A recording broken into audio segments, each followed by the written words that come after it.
Good morning. We'll call the meeting to order.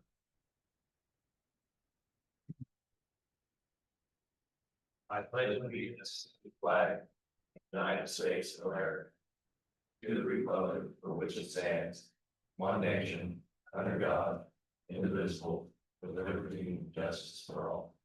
Right. My Father, we just come before you again this morning and ask your guidance. Christ and sleep that glorify you, and the citizens, and yours. Your will.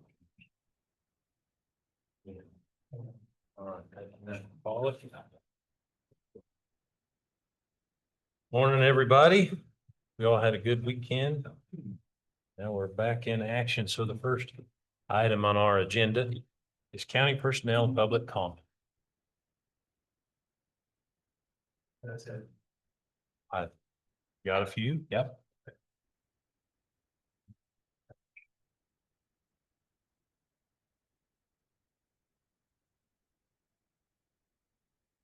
Each morning. Hanging in there. It's a good thing. Just thought I would, these are just things that you guys might be interested in, so I want to kind of run this by you. On some of our vehicles, we take them and get them out there and everything else. Some questions, the public had some questions about that, so I thought I'd let you know. We go through, now my way to go on, a lot of searching about us, best bang for about basically. And about 8 years or so ago, we had a company do them. And this is their wiring schematic from about 8 years ago. So I'd like to look at those. This is where they tapped in, you mean? Yeah, that's where they outfitted the vehicle. That's what we got on the vehicle, but this is the company that we're going through now. I think you can see a difference. And, you know, everything is getting more technology. The technology is more advanced as we go through. So we have to have everything running. We didn't have LPRs years ago. Now we have, how many do we have? Four. Seven LPRs. What's an LPI? License plate of the year. We can drive down the roads. So we got seven now. Probably looking more about them than I do. Technology, let them find into the. Sure. So you have to have things done in a certain manner. So. And they have computers in the vehicles now, and they have all kinds of different things that require. So you guys can have that, or you can make your ones that you whatever you want. Might have that. I got everybody. So this is just information to show us one company. Why we have to have somebody who knows what they're doing. Sure. Because with our, you wire something up wrong and everything else. Sure. Okay, Okay. what's the cost on the LPRs? I guess I'd be wrong. You're For the just 5-year contract or just 15 to 20. 13,000, profit 13,000. So a license plate reader. So what it does is we're driving down the road, whether that's parked or moving, it'll read each tag. And then if there's an alert on it, No that it's kidding. stolen, protection order, there's a warrant. You can aim it or just. No, it just automatically does it. So It's picking up that little sticker. Or the tag itself, It gets the tag itself. and then gives us a picture of the tag. And then if there's an alert, it'll show the alert. What it is, and then we confirm it, whether it's valid or not valid. At high rates of speed. Yep, doesn't matter what speed you're No going. kidding. More than one tag at a time. Yep, I can drive right down here and get all those tags. Bang, bang, bang. Mhm. All right. it's something to keep up on. Going and coming aboard? Going, no, unless it's an out-of-state tag that has a front, but we can sit on the side of the highway and it'll pick up really good, so All right. I Good didn't, technology. what's the turnaround time when it reads the tag? just that quick. And it goes right to the computer in your Yeah, car if and it's says, a, if good or it's a bad. word that we choose, then it'll automatically set a tone off. Pull it up and then confirm or, I should have figured Deny stuff it. like that existed. I just never. Anyway, I'm sorry. Well, Sidetracked. We package them because we got that, we got body cam, we got tasers in this package. So everything downloads and it's, these guys can pull in the sheriff's office. It's all cloud-based. storage, so. Something for. That helps keep the public safe. Sure. So like 99% of the tags are fine. Is that how it works? And then there's just a few every now and then. I think over at Fairview, we got one that was a silver alert or something on. So we've had silver alerts, we've had warrants. Had protection order violations. I think we've had several alerts for stolen tags. But we have, A lot of I mean, agencies are going to them. yeah, All right. Cool. And I just thought I'd give you guys this basically is the, what we do. So I give you some idea. I went back 2 or 3 years, I'd rather do this. A lot more astute at this than I am, so. Anyway, long story short, we always did town checks. That also came up too, because there's folks that said that they'd like to see us in the towns more and everything else, but we are in there quite a bit, so. Each year, here's each year broken down on the front cover page. And off to the left is the occurrences generated for that year. So this first one is for the 2025, it's here. It's got the staple on it. So this tells you everything we've done so far this year. We've had 929 subpoena services, so the guys have to go out and save papers. Town checks, we've been over 3,000 town checks so far. Which that's quite a few town checks. No. So they're always out. Breaks it down by injury, accidents, animals, animal calls, assistive agencies. Disturbances, DUIs and drug stuff, it's on there. Like this year we've had DUI and like 76 occurrences on that. Offender registries, that's the big stuff. But I went back a few years so you guys can see that. So it's just interesting to know.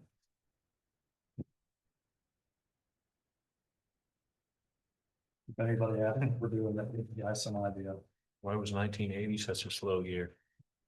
When was that? 1980. So they 1980 did is one thing. That's and the first one was January. The system didn't really go into effect until late 2003. Sure. And don't ask me how 1980. And then if you go over, KBI puts out what's called the crime index report of the year. And they put out one, you just got it. And officer presence has a lot to do with reducing criminal activity in the county. And that's the very important. So if you go on the page, it shows page 12 here. On this crime index. Oh, sorry. Got it. At the very bottom, it's in Brown County. If you run across here, they break this out, county and the cities. So this shows that we have 4,630 people out in the county. So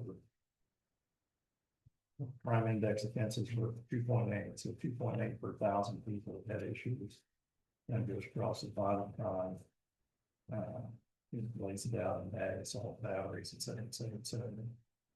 So I feel that by us doing enough patrol in smaller towns, and then also does keep our crime rate low, because it is, you've got them all to compare it there, so make your own comparison. We're pretty low for crime stats. So you did the whole state. Yeah, you got everything. All right. And at one time, they did tribal, and I don't know. We got hot water. So anyway, just informational. Between 14 and 15, I mean, it went triple. Were there some on this count? Went from basically 1,000 to 3,000. It might be part of the ways that we are reporting. Yeah, that's what I was wondering. Surely I think between 14 and 15, we probably didn't record offenders or something Yeah, like I that, bet. because I try to get whatever things that we need to find, yeah, tries to do on here so people.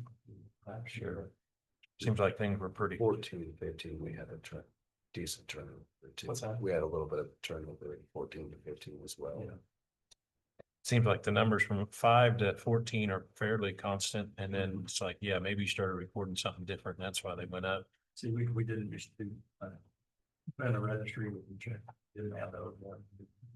Town checks, we didn't do, So then between 23 and 24, when you bumped up 4,000, and that's, we added our town checks. that's what that was. That See, if we would have put town checks in there, got it. You said that already. I didn't catch it. but see, that takes people away from their, it doesn't really take it away from, it enhances their patrolling abilities. So they go in the towns, they'll do their patrol. The town, like to be in there at least twice. And you stagger your times and all that. Yeah. Unpredictable. Absolutely. And see, you don't see really on the 2023. There's no town checks. Okay. Okay. And see, further down to 2024, we go to facts. That, and that's, I think, we want to implement it in the year. Something like that. And see, already this year, we have 3,000. Yeah. So. Just food for thought. Information is power here, and that's a lot of info. Well, I know people want to see where the money's going.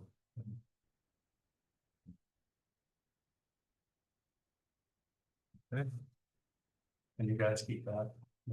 All right. Kevin, you want to comment this at all? No, I'm good. So that's all I needed. Okay.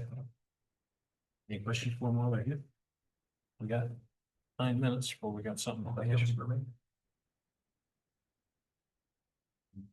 We're still kicking around this 45-mile-an-hour speed limit on the county road. Your opinion changed at all? Well, I'm gonna be honest with you. Uh-huh. I think with some of the roads over, but that's a good solution to their. We have to run these county roads on emergencies.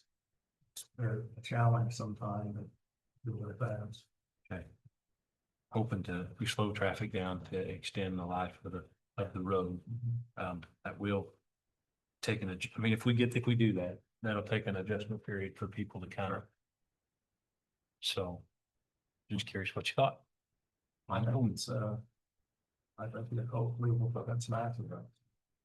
Okay. Because they have some of, like I said, some of our challenge. And then, if we're not gonna have a meeting at the end of this month in your basement. Okay. It's just not gonna work, but if we want to do something in August, would that be okay? Let me know. Okay, all right, Absolutely. all right. Checking things off the list.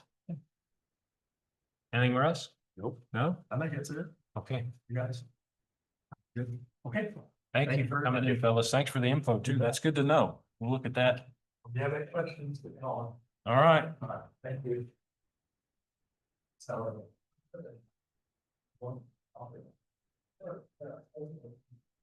Looks like my semi.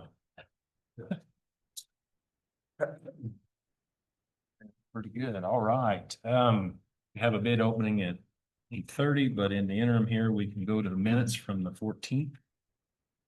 Are there any additions or corrections to the minutes as presented?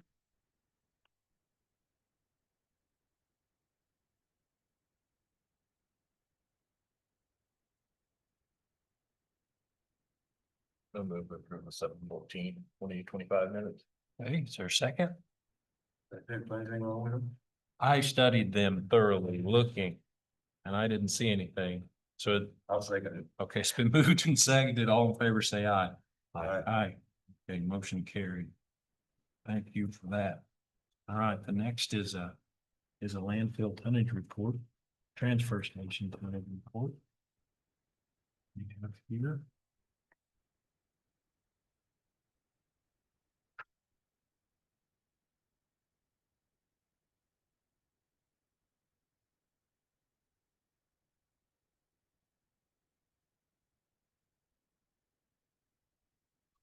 Questions on there?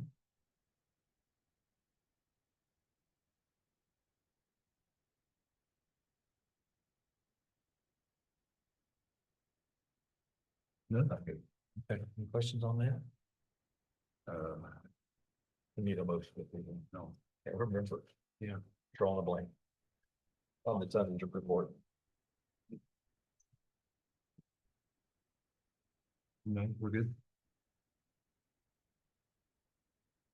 All right, Just have to sign it, but we'll just sign it. No questions. We'll just sign and drive here and go on. Um. 5 minutes, that roof maintenance agreement, which is next. Did everyone look at the pictures and see what they found? Now this. I guess I didn't find this in my electronic notes, but I look on the back. Or the second page. And it had prices. Is that prices to repair or is that price to, was that an inspection? That was the inspection. Okay. So they don't do Didn't see. any repair at all? They repair people. I think I saw something there about that, that since, especially with the courthouse and jail, you'll have to get bids. For that, since it's a public building. There it is, right there. So, I mean, inspection's fine, but if it comes to where they're recommending repair, we're gonna have to pick that out for. I think they are recommending repair. I mean, based on what the pictures show, we've got some leaks in. In the historical building and looks like some potential problems in the. Oh, what do you have, the jail and even the courthouse here, some things blowing in the The breeze. jail and courthouse are the ones stashing plural, and I can have that bids for, the other would just be pursuant to our bid policy, so. We'll need to discuss that, if we're looking at doing repairs on those two buildings. All right.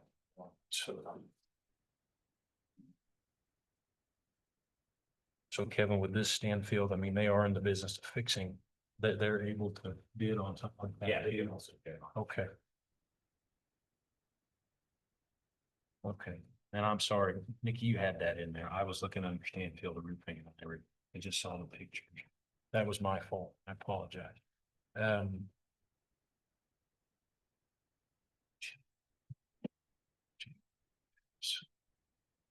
They ought to do that sooner rather than later. So when we get to the end of the meeting, let's do something on that roof repair so we can get started.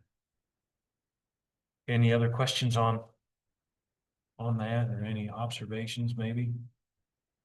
Does the health department, you think it needs to be inspected twice a year or? Or probably. What's that, Bill? The health department is not very costly anyway, but I'm sure inspected twice a year. What do you think? Are you thinking twice a year or once a year? If we. I guess that's us. That's who you're asking. Right, I would just, I mean, once is better than zero, so I would inspect it once a year with the goal of getting all the repairs done. You know, at that time. And I would assume once they fix, some of that stuff looked like issues when the roofs were installed, So I would think once they fix that, they'll come back unless we have a storm or a big wind, they won't find it. I mean, that's the whole. So. Anyway. Rich, did you have anything to say on that? Well, I'm just looking at the pictures again here. Yeah. So I, Go ahead, sorry, I mean, the inspection part, I mean. I don't know what we need it done every year. That would be, every 3 to 5 years, inspected, but you inspect it 1 year and make some repairs, I would think we'd need to pay that same amount of money year after year, but. well, they say if you do it once a year, it's in the fall, but. Me, it's, the winter is, you have 3 seasons falling up there. You have water sitting up there. you gotta have it done in spring. Just about, but you get more, I don't know. I'm not an expert on roofs. I was surprised at what they look like up there. With the plastic sheeting and all that. But I do see some. I see some value in having them inspected, but we can come back to that. We got about a minute here. So they inspected, are we paying for that first inspection or is that, was that? It's a given estimate of how much it would cost. Okay. There you go.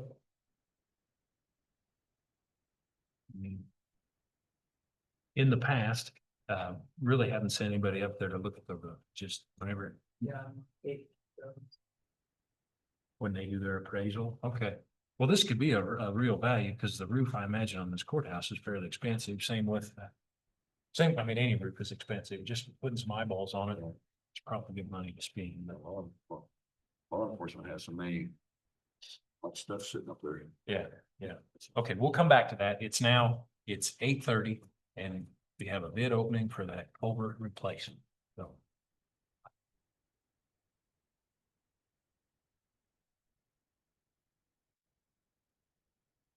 Good morning. Morning. How are you? Lovely.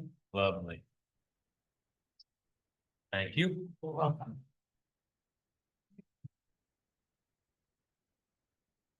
We received 2 bids.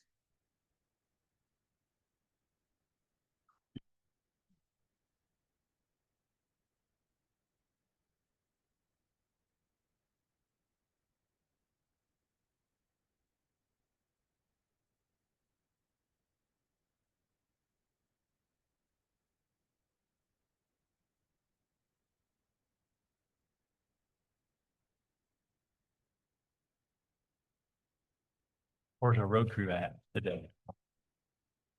Fairview, Fairview. they're finishing up by Melody.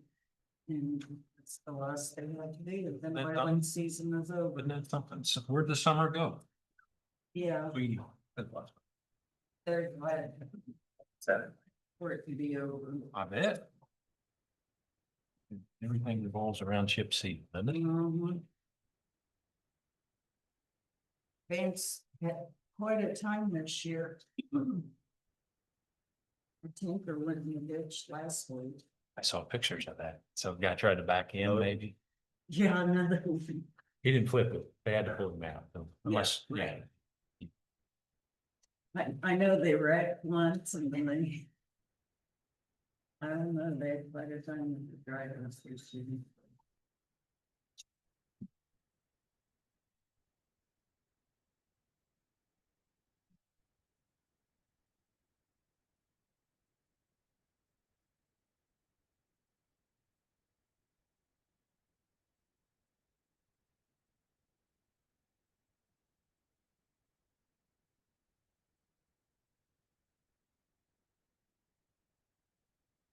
All right, you guys are studying, see through.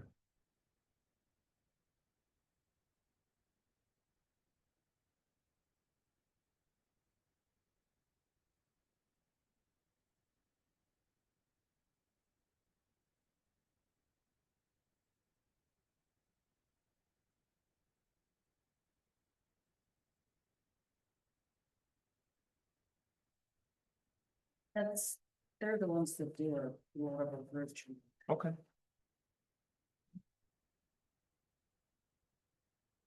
All right, who's that?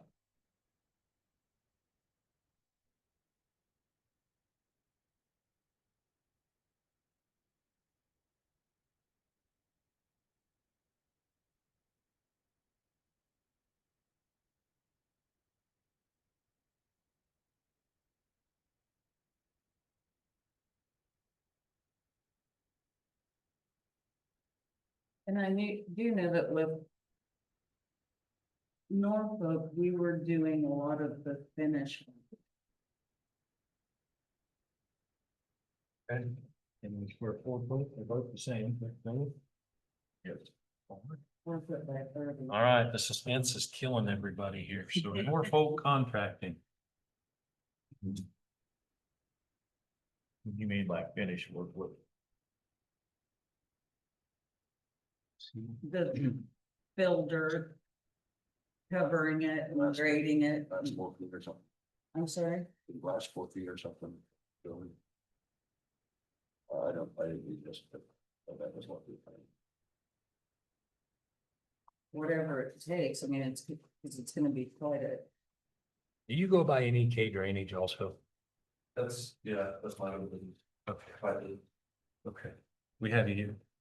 But this is via the Sebin. Oh, sorry. Yeah. It's all right, just double check. On the bid sheet. Okay.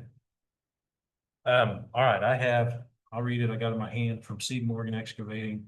Bid for the 48-inch, 14 gauge corrugated metal pipe with the elbow, the head walls, toe walls. backfill and compact the tube up to the existing roadway, deliver any extra fill.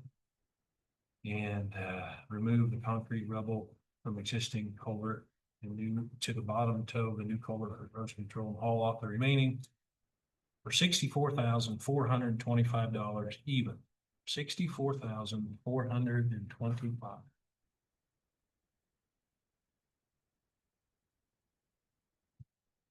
Yeah, because there's an existing box culvert that they're gonna have to remove. Bust that out. Yep.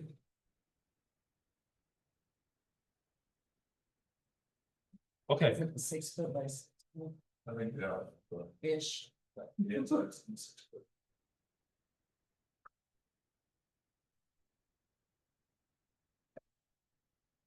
you're up.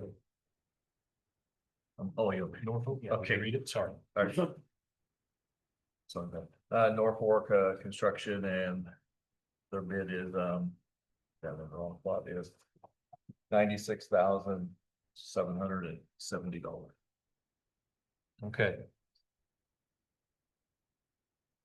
Forward. Exact same thing. Yes. Yes. Well, except they're not hauling the filter in, we are, Norfolk is. right.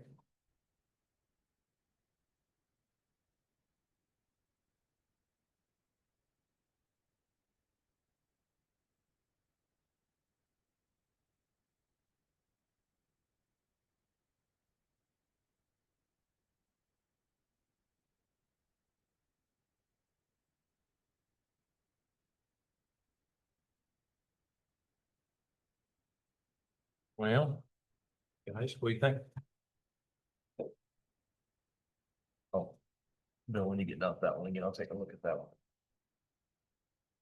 You're okay, take your time. I just want to look at that one again after you're done.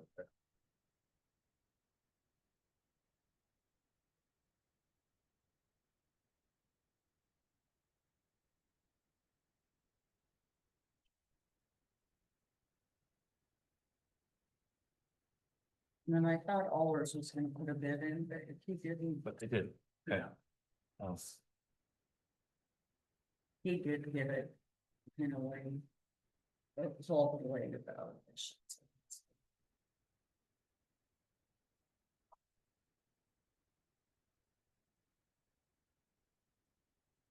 In instances like this, I always wonder, do we need to have any road foreman put their eyes on this to make sure that? Don't think so? No, okay. Okay.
So are we ready to take some action? Bill, this is your part of the world. I have a call for this new one. I can get it.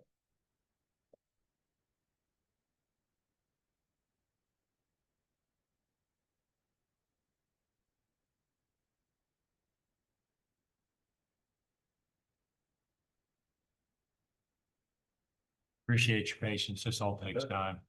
A lot of high water over the last few days. Yeah, Your world might have got a little more interesting, right? yeah. So, been pretty good for the Yeah. Yeah.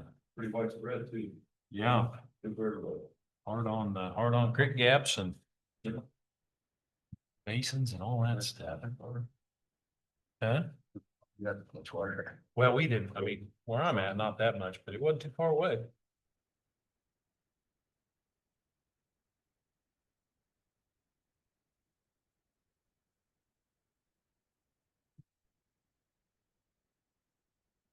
You're 2 30 foot 5 feet. 45.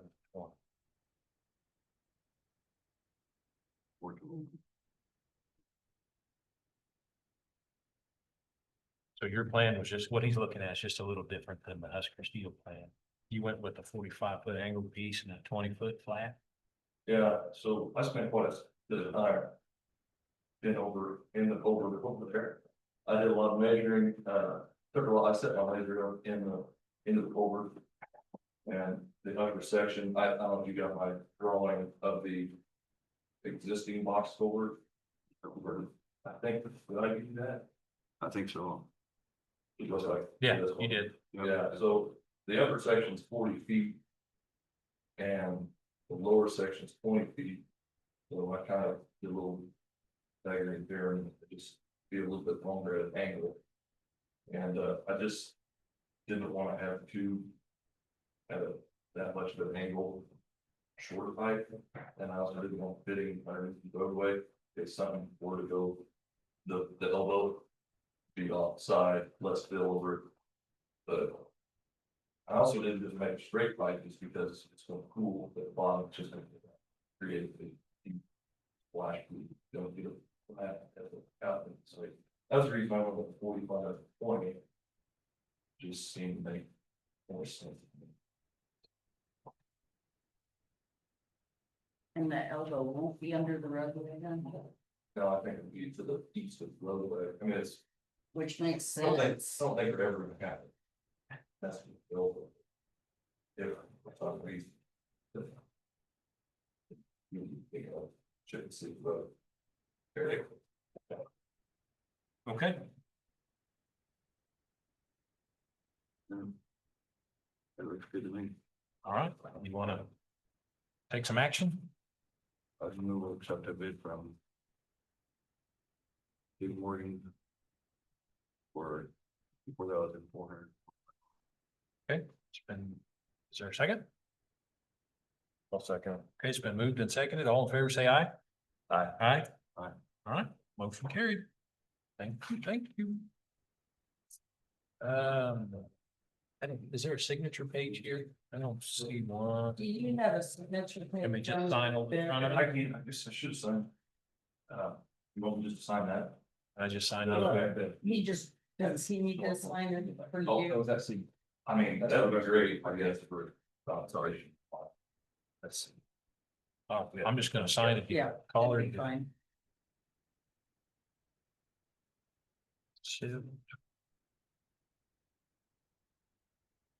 Chair. All right.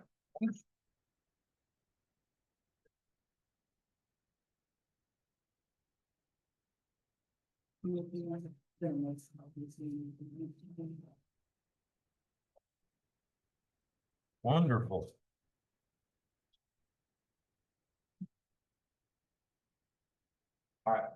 To district court. Go get them. Anything else?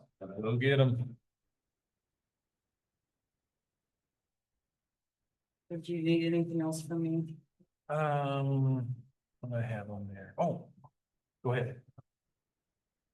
There's a stop sign at Hazelnut and 170, is that's even up against it, right? I don't know which district that's in. Right on the border. Because it's right on the. I hate those.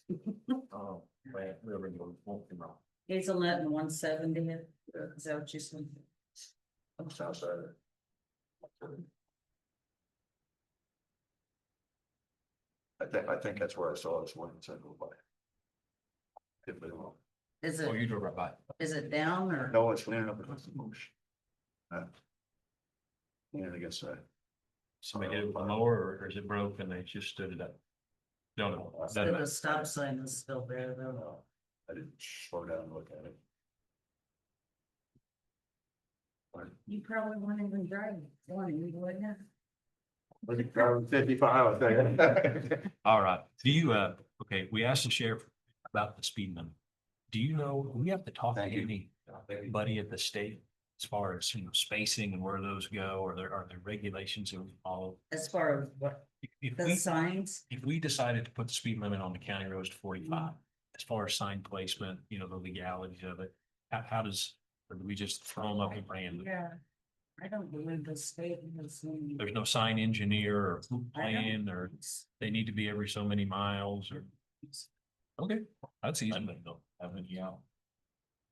On our curves, but people don't have 55 or got it for. All right. That Yeah, helps. we do. We bump it off. Okay, and the last one I had was last work session, we asked about the chip seal rock that would be left. Who do I ask to figure that when they're done? I just usually ask the foreman to give me a ballpark. And they go out and measure and give you an estimation? They just go, I don't even think they measure. I Just think count. they just go out and look and Okay. Okay, guesstimate. okay, all right, well, we'll get that info too. And that's usually what I do is when it's done, I ask them All right, to. So give when you me a get that, let us ballpark know. figure let us know. So that I can kind of. All right, and then I'll hit you one verify last with time. I got a phone call last week about county roads and railroad crossings with trees and vegetation blocking the view. Have we ever done anything with the railroad as far as encouraging them to cut some trees, or do you know anything about that? I do not, but I thought they took care of it on the railroads. They do, but sometimes they need some encouragement, I guess. Oh, And have we ever done that, if you can remember? I haven't. In 40 years, But you have their number, you can just notify them, issue, right? I don't have those Yeah. railroads. I mean, I can get trained it, I suppose. I think dispatch probably called them, and say. Yeah, that would be the- Vegetation, I was- just crossing it. Cause they have you be, they have all the numbers, call, stop their train, take a call and say, hey. Got a concern about vegetation, this crossing. Get like, They probably have more weight than me. Yeah, okay, all right, so I'll call, you said dispatch? Let's call dispatch, and, okay, I'll do that. Okay, thanks a million. Well, Uh-oh, But, oh, no, it said you're in, so. I didn't write it down, so I.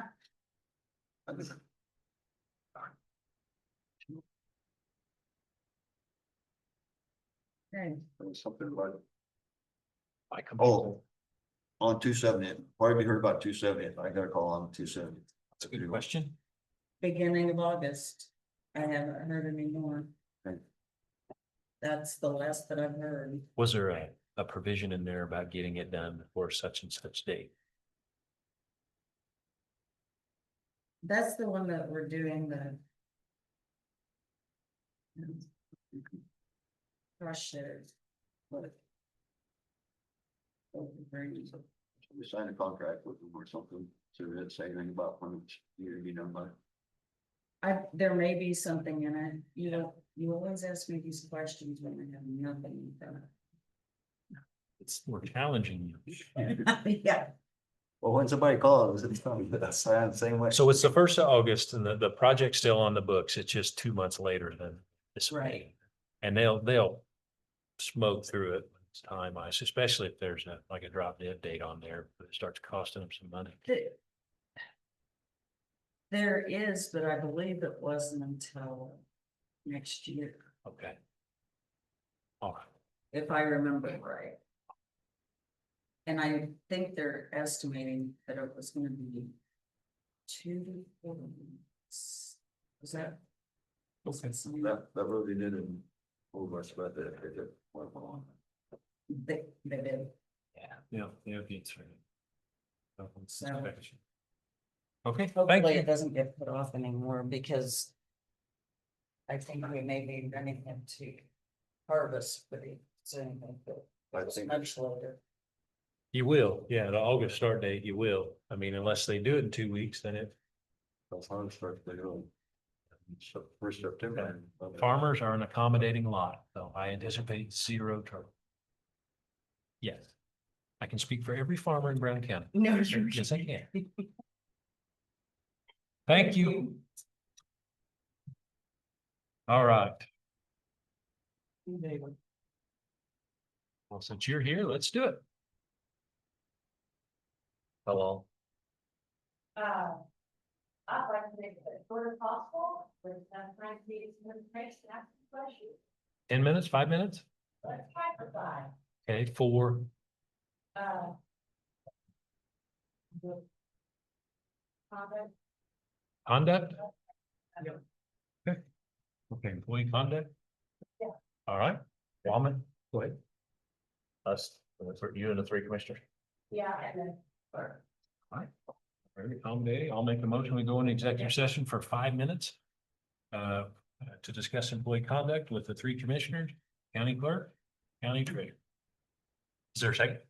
Okay, so we move second. All in favor, say aye. Aye. Aye. All right. We will come back at about 8:57-ish.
We're out of executive session, back in regular session with no binding action taken. So thank you for everyone for coming back, and we will roll down the list. We have a 9 o'clock coming, but we still have any more discussion on the roof maintenance agreement while we got a few minutes? So if I understood it, if we need to do roof repair, we need to have that bid. But if we want to agree to the roof to Stanfield to have them inspect roofs, we can do. Right? Yeah. If we see value there. So what was the deal with that K-Camp or something recommending these people? Not right? Yeah, like 40% off 40% off of this month, this amount. the inspection. So Well, no, I don't know. I haven't seen anything about it. if you took a 16, well. Took a $800 one at 40%, that'd be $320 off that. I already know the figure. I don't. Yeah. Picture put estimate to repair this. So I thought we would see a dollar figure on what it cost to repair that, but that's only if we sign the agreement, I assume. Didn't appear to me that he took, I don't know how long it takes to go look at a road. 4 or 5 minutes, it's about as long as he spent up on it. Yeah, if you looked at the time on the pictures, Well, that's very true to view. He may have walked the roof and then took pictures of what he saw. that could have been true. Was trouble, but yeah, and actually, if you're a pro, you're gonna know where to look, because you'll Right. you'll see the signs, see where the water's pooling and all that.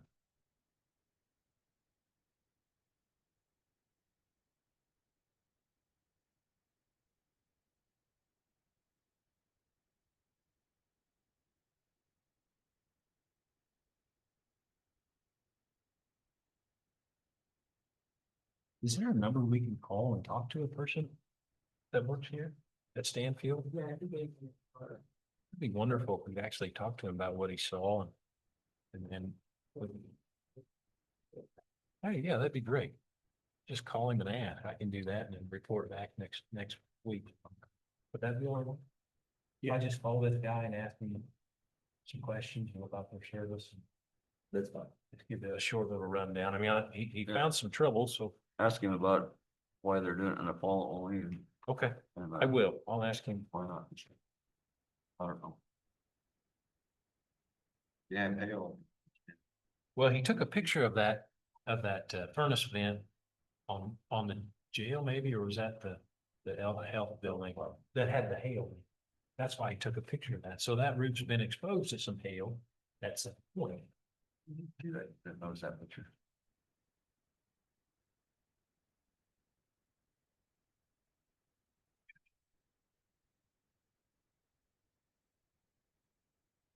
So, Donnie, it's 9 o'clock. Did we have anybody? Did Patrick, excuse me, nobody, Austin Parker, was he planning on Zoom? Yeah, all right. I'm almost positive that downside step. Okay, okay, well, we'll just continue on. So I'm gonna ask questions about the roof service, ask them why in the fall. Any other questions for the Stanfield representative? Not really? Not, okay. We will wait and let's roll on. Yeah, so can you ask? You. When the thing's loose, what's the, how do you fix that? Then we get meeting that. I can ask him about potential repairs. I don't, that's. Maybe, but you never know. Yeah. Okay. Let's roll on down to the last item on the agenda, and we're just gonna basically pass that off till next week. Who was the Austin Parker? What was he being for? He is the county counselor from Nemaha County. KDHE information.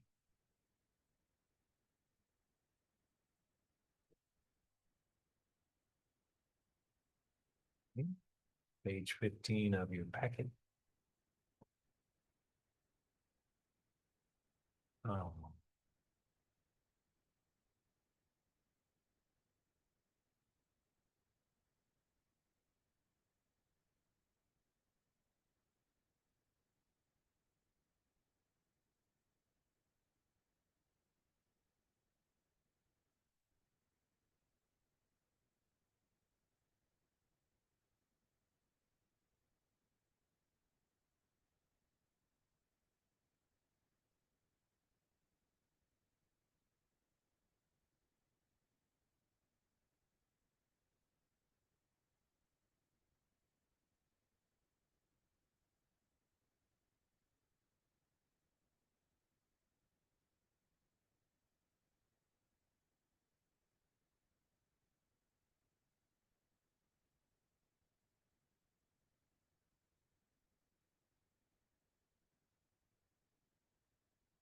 You have anything to add to this? Yeah. So we still need to come up with the funding for the entire 200. All right, well, that is unpleasant. Goodness.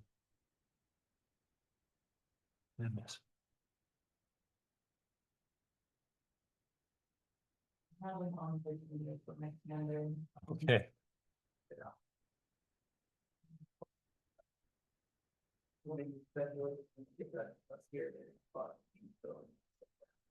Okay. All right, and that was in our last packet. And Don said this was new this year. Have we established, is there any sort of grace period at all? They started enforcing it this year. Oh, okay, it's new to enforcement. There he is. Oh, okay. Well, boy, that's slow internet. Good morning. How are y'all doing? Morning, we're well. Good, good. I apologize. I had some difficulty getting the link up, but we got it. It was my fault. I just had a number of emails that have piled through. So Sure. good. Sure. Thank you so much. Sure. Well, that's fine. No apology needed. Zoom is a wonderful tool, but it can be cantankerous at times. So I'm Lucas Heinen. To my right here is Commissioner Bill Pollock, and to my left is Commissioner Richard Lemke. And I believe you can see our County Clerk Nikki Lee to my distant left. So. Well, thank you, commissioners, and thank you, Nikki. I'm excited to be with you guys today. You'll find me. I am remote. I am in the middle. I'm on my way to my brother's wedding in Florida. So I'm in Georgia today. And my brother decided to get married in the hottest place in America. Why, I don't know. But he asked me to help officiate his wedding. And so I'm doing it. And I'm like his best man and his wedding officiant. And so I'm going to do it. And he's my twin brother, so I can't really say no. So I'm in a remote area, but forgive me. Should I give you a little background on myself? Would that be helpful? Yes, go for it.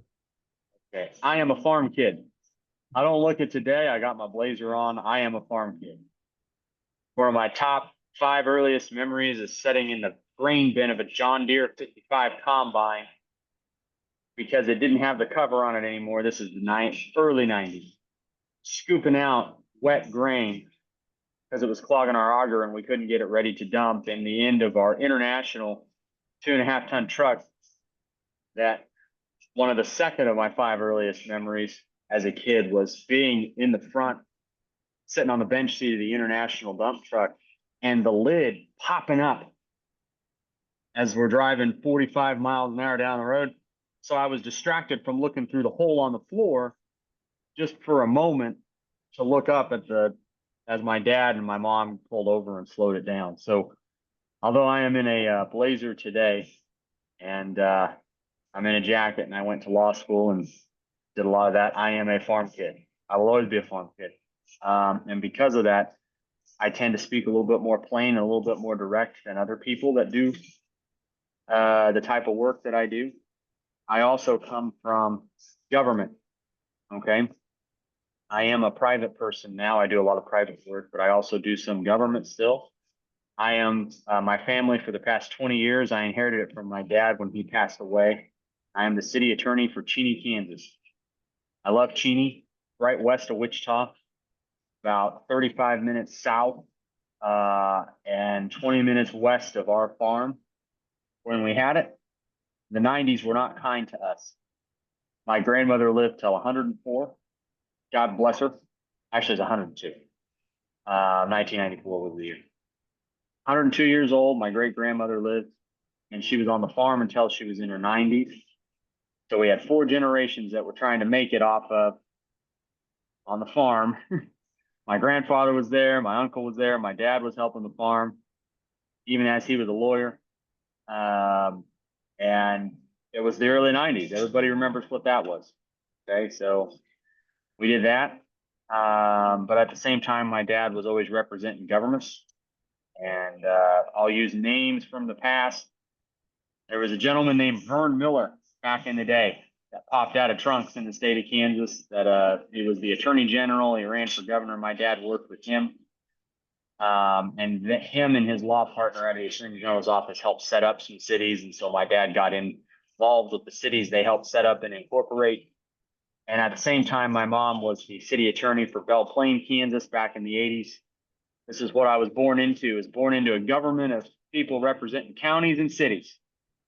And we stayed passionate about it because my grandfather was on the school board during the original school board integration back in the 1960s, and they didn't have legal counsel during that period of time. And so my dad always wanted to provide that type of resource to governments so that people were informed when they were making decisions. So that's what my dad's passion was. He passed it to me, and that's why I do government. I've been practicing law for about 18 years now. My mother retired from Sedgwick County. Every once in a while, you'll see her with me. If I'm fortunate enough to work for Brown County, she's about 72 years old. She rides with me. She still goes to meetings. She retired as the #2 deputy county counselor for Wichita's Sedgwick County.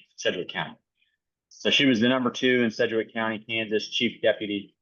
She dealt with everything there, but quite frankly, you put her knowledge, you put my dad's knowledge, you put what I've done.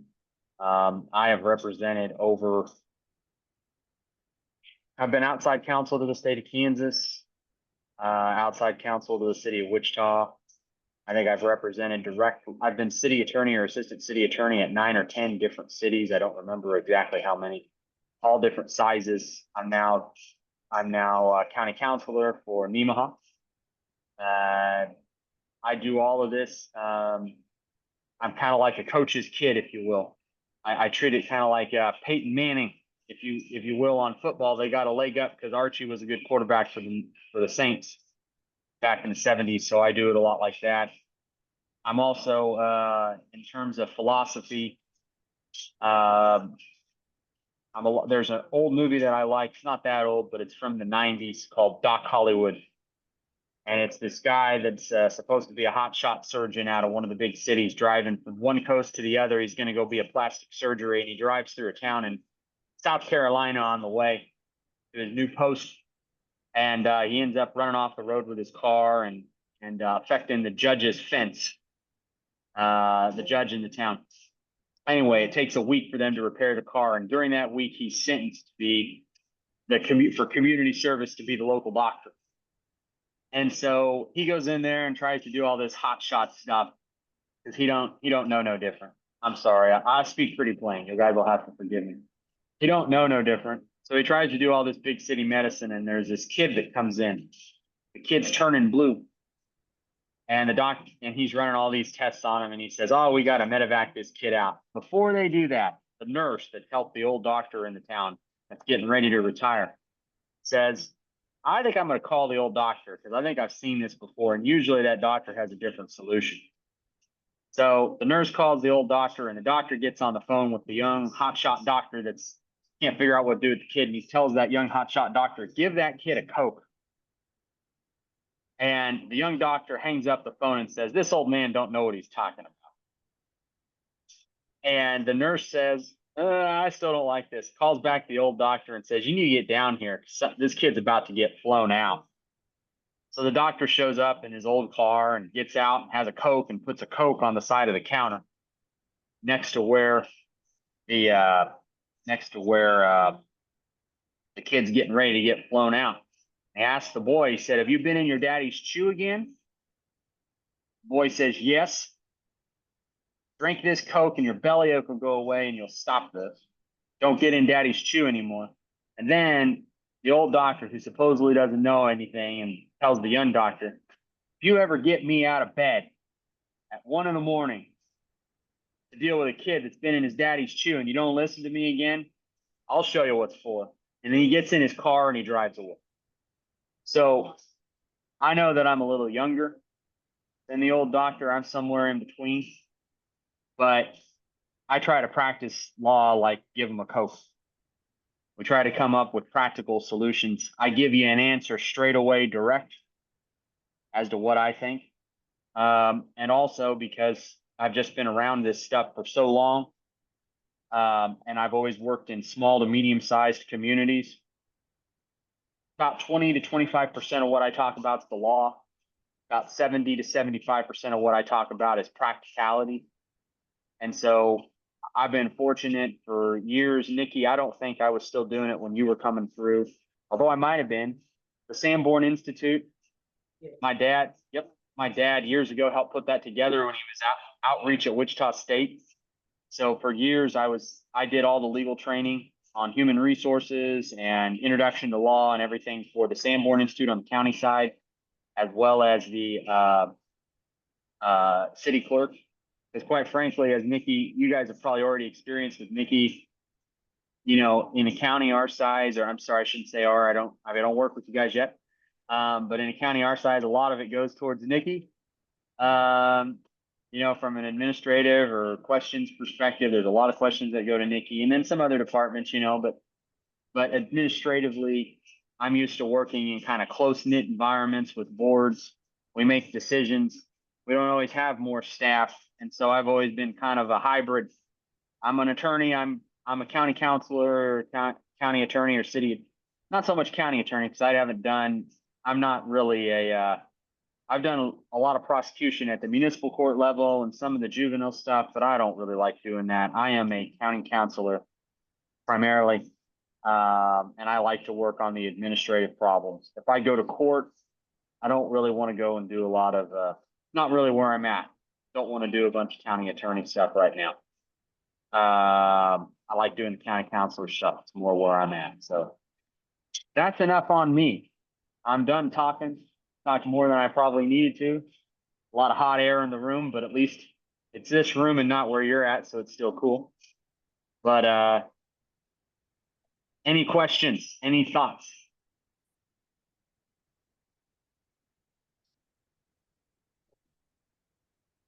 You work on a yearly salary or a hourly rate?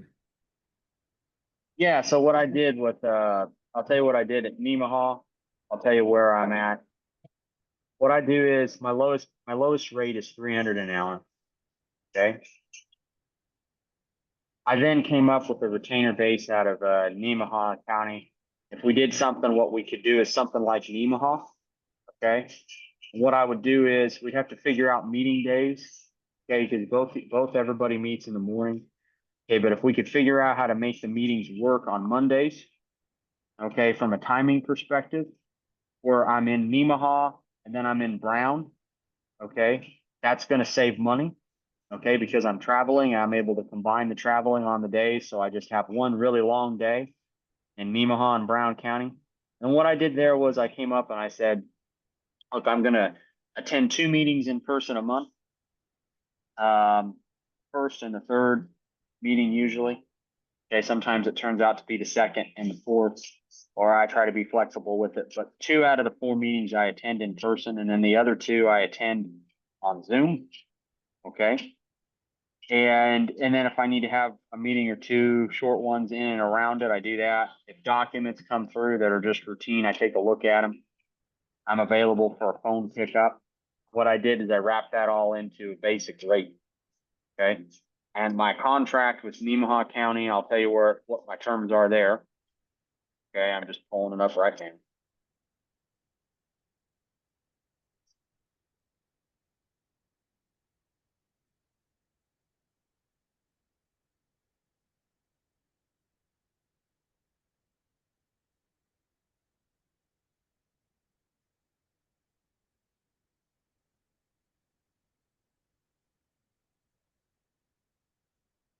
2 in-person meetings. Okay. Then Zoom. All right, if it's anything more than just looking at routine documents or doing the 2 in-person meetings or in the 2 Zoom meetings, if it's a larger thing, which doesn't happen very often, it's really only if we have a significant personnel thing that comes up. We have something that's significant personnel or a bigger project, like over there, we're doing some land use regulation. And so that's a separately process that's been engaged. And by the way, I understand you guys have a separate land use thing. I know Adams Jones. I know the lawyer that did that. So good deal. So I'm familiar with what that is. I understand you guys have a different thing on the wind solar.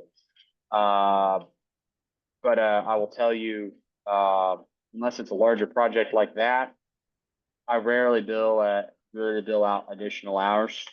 Okay, I don't usually do that. Usually it's just the meetings and I look at the documents routine to come in. If it's a larger project though, then I will bill it out. Takes a lot more hours, I will bill it out, but I'll tell you up front before I do that. Okay, my salary over there is 55,000. Okay, so if you break that down on a monthly basis, the reason why we came up with that number was, okay, that was 45.83 per month. So it's about 15 hours a month. That's why we came up with that. So you'll see with driving time or whatever, when I get there, because I'm based out of Kansas City area, back and forth to go to 2 meetings and then to appear by Zoom, it's about 15 hours a month. Gives me a couple hours to look at documents and do stuff, but that gets me in the area 2 days. And it allows me to have some time to look at some documents or whatnot. And then it allows me to do the Zoom meeting. So that's about where we came from there. I will tell you the added benefit that I have over there. I have a $750 technology fee that once a year it allows me, quite frankly, if I were with Brown County and we each had $750 technology fee, put it together, that allows me to get 1 computer or a printer. And it seems like anymore, these computers go out about every 24 months. I don't know why. I buy a decent computer. They go out, the printer went out last month. So that's pretty much how I do that. And then I also have to maintain some subscriptions for online stuff. That's how I do that. The other thing that they gave me over there that was part of the reason why I took it, I'll be honest with you, was health insurance. Okay, for me, that's a $2,000 a month line item that, because I have kids. So I'm over there and I've got health insurance at Nemaha. Okay, so we'd have to figure out something with that, whatever that equates to. Not talking I need $2,000 additional a month, but we'll have to figure out something with the meeting schedule or whatnot that will allow me to sort of pick up some additional there. 15 hours somewhere in there, that's about where I'm at. To give you an idea of what they spend over there, they have a county administrator at 150,000 plus benefits. They've got me at 55,000. Okay. And I think that Robert is doing an outstanding job as their county administrator, but I understand we have our county clerk, Nikki, which is, has been doing a lot of the administrative burden in the background, right? If you bring me in, again, we're gonna have to figure something out on the healthcare side, but quite frankly, if you bring me in on what we're doing, you're probably gonna end up with, I get pretty practical. I'm not trying to be any which way. I think that we can probably work together and probably don't need to have a county administrator at this point with the way that Brown County is looking at it. So you're probably going to get pretty good value somewhere in the $65,000 range, and you're not spending $200,000 on an administrative suite. There's your value proposition. So if you're looking at that, that's probably where you're at. Okay, not saying that you don't eventually need a county administrator, you might, but I've done it a lot of places elsewhere without it. And I know where everybody's at. You're looking at making the jump to county counselor with some administrative support. I'm able to fill a hybrid role there. And it's somewhere in the 60 to 65,000 range works. You've got some benefits. And then if there's a large project or two down the road, we identify those up front and you're saving well over $100,000 on administrative support. Also, you have an independent attorney. That's just your county counselor that reports to you that tells you what's going on versus not. Anyway, those are the thoughts.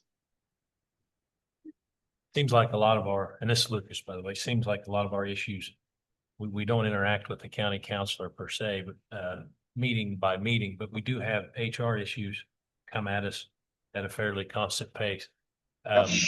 So right now we rely on the board here and our county clerk and some administrative help with an attorney, Forest Roads out of K-Camp, is that right? K-Camp. He answers a lot of questions for us as part of their service. So tell us more about you and HR and what you can bring to Brown County. So from an HR perspective, I'm pretty proactive. Okay, I have written. Oh, by the way, I should tell you, I'm pretty bad at self-promotion. I'm not trying to be any, but I wrote county. I read in 2008, 2009, the county association, Kansas Association of Counties, County Commissioner Desk Book that you use as a reference. I rewrote that with my brother. Okay, so I know that pretty well. Most of the questions, that's why most of the questions that come in off top, I can answer off the top of my head. Okay, or I go back to the book and grab it. Okay, I know it.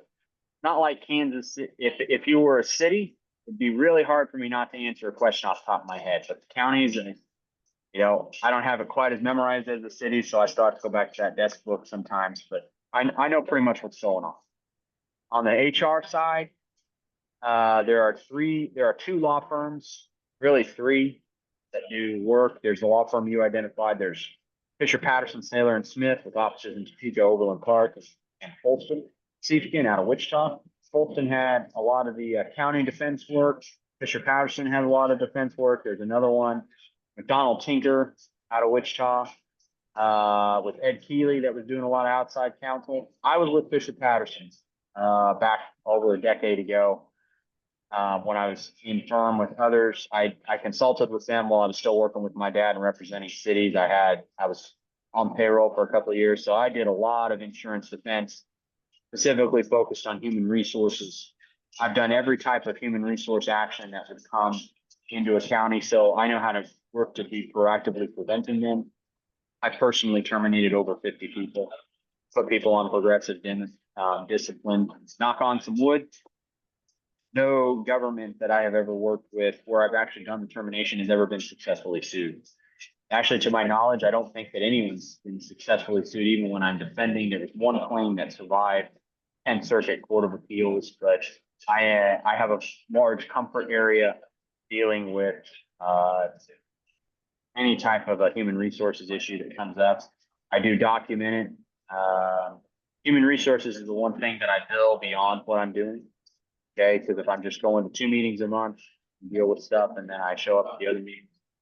But I will tell you that for me, human resources and putting that out there, 3 or 4 hours worth of work here or there, and it gets pretty streamlined.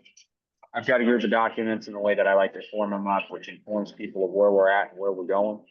Gives them an opportunity to say, hey, this isn't what was actually done, it's something else. We listen to it. Most of the time, I think 1 or 2 times out of 18 years, somebody brings something up that we didn't know about. We look at it and figure out whether it affects the decision, but we give the employee the ability to bring up what they want, and that protects us as a lawsuit potentially comes down if somebody tries to sue us. Human resources, it's a sweet spot for me. Anything that has to do with Fair Labor Standards Act, human resources, how we deal with an employee, hiring, firing, disability accommodations, Family Medical Leave Act, whether you can report back to work or not, getting a secondary doctor's opinion, what all this looks like, progressive discipline. This is what I do. Okay. All right. Well, thank you for that. We've only got about 3 minutes left. Yes, sir. Do you have something for him? I don't have a question. Do you have anything else? So what we like to do, Austin, is we like to get a bunch of information and which you presented, and we'll digest it and talk about it. We have work sessions after our meeting. We'll probably kick some kick some questions around amongst each other.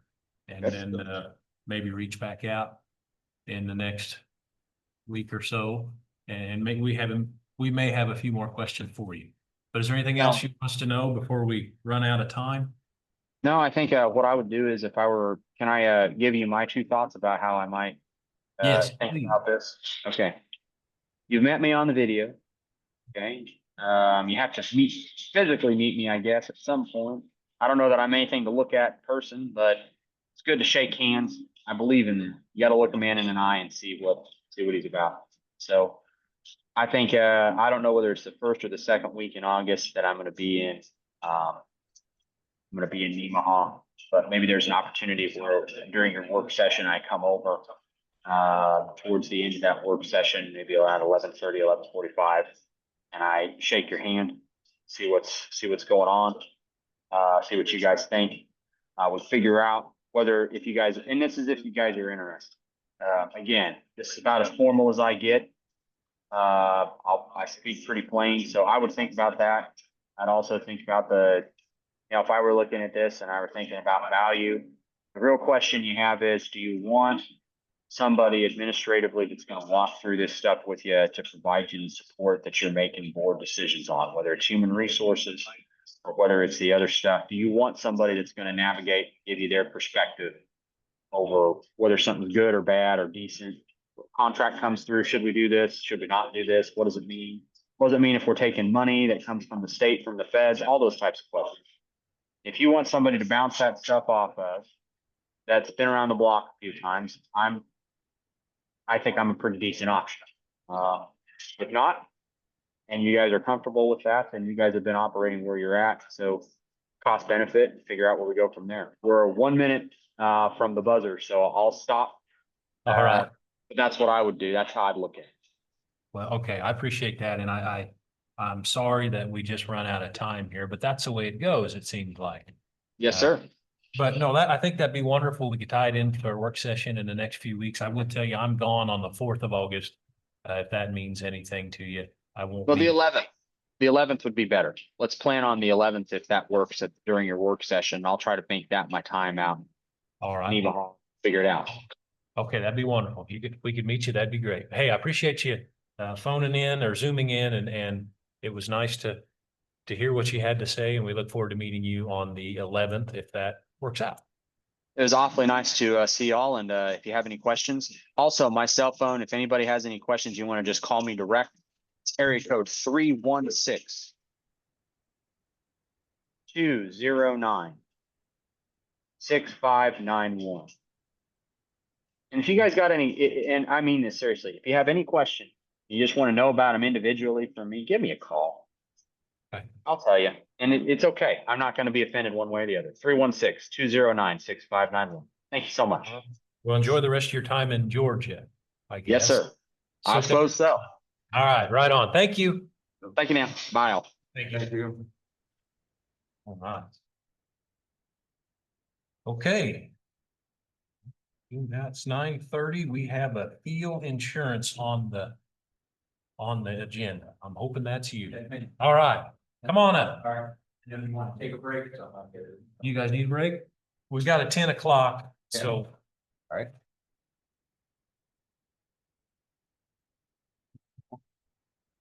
Sorry about that.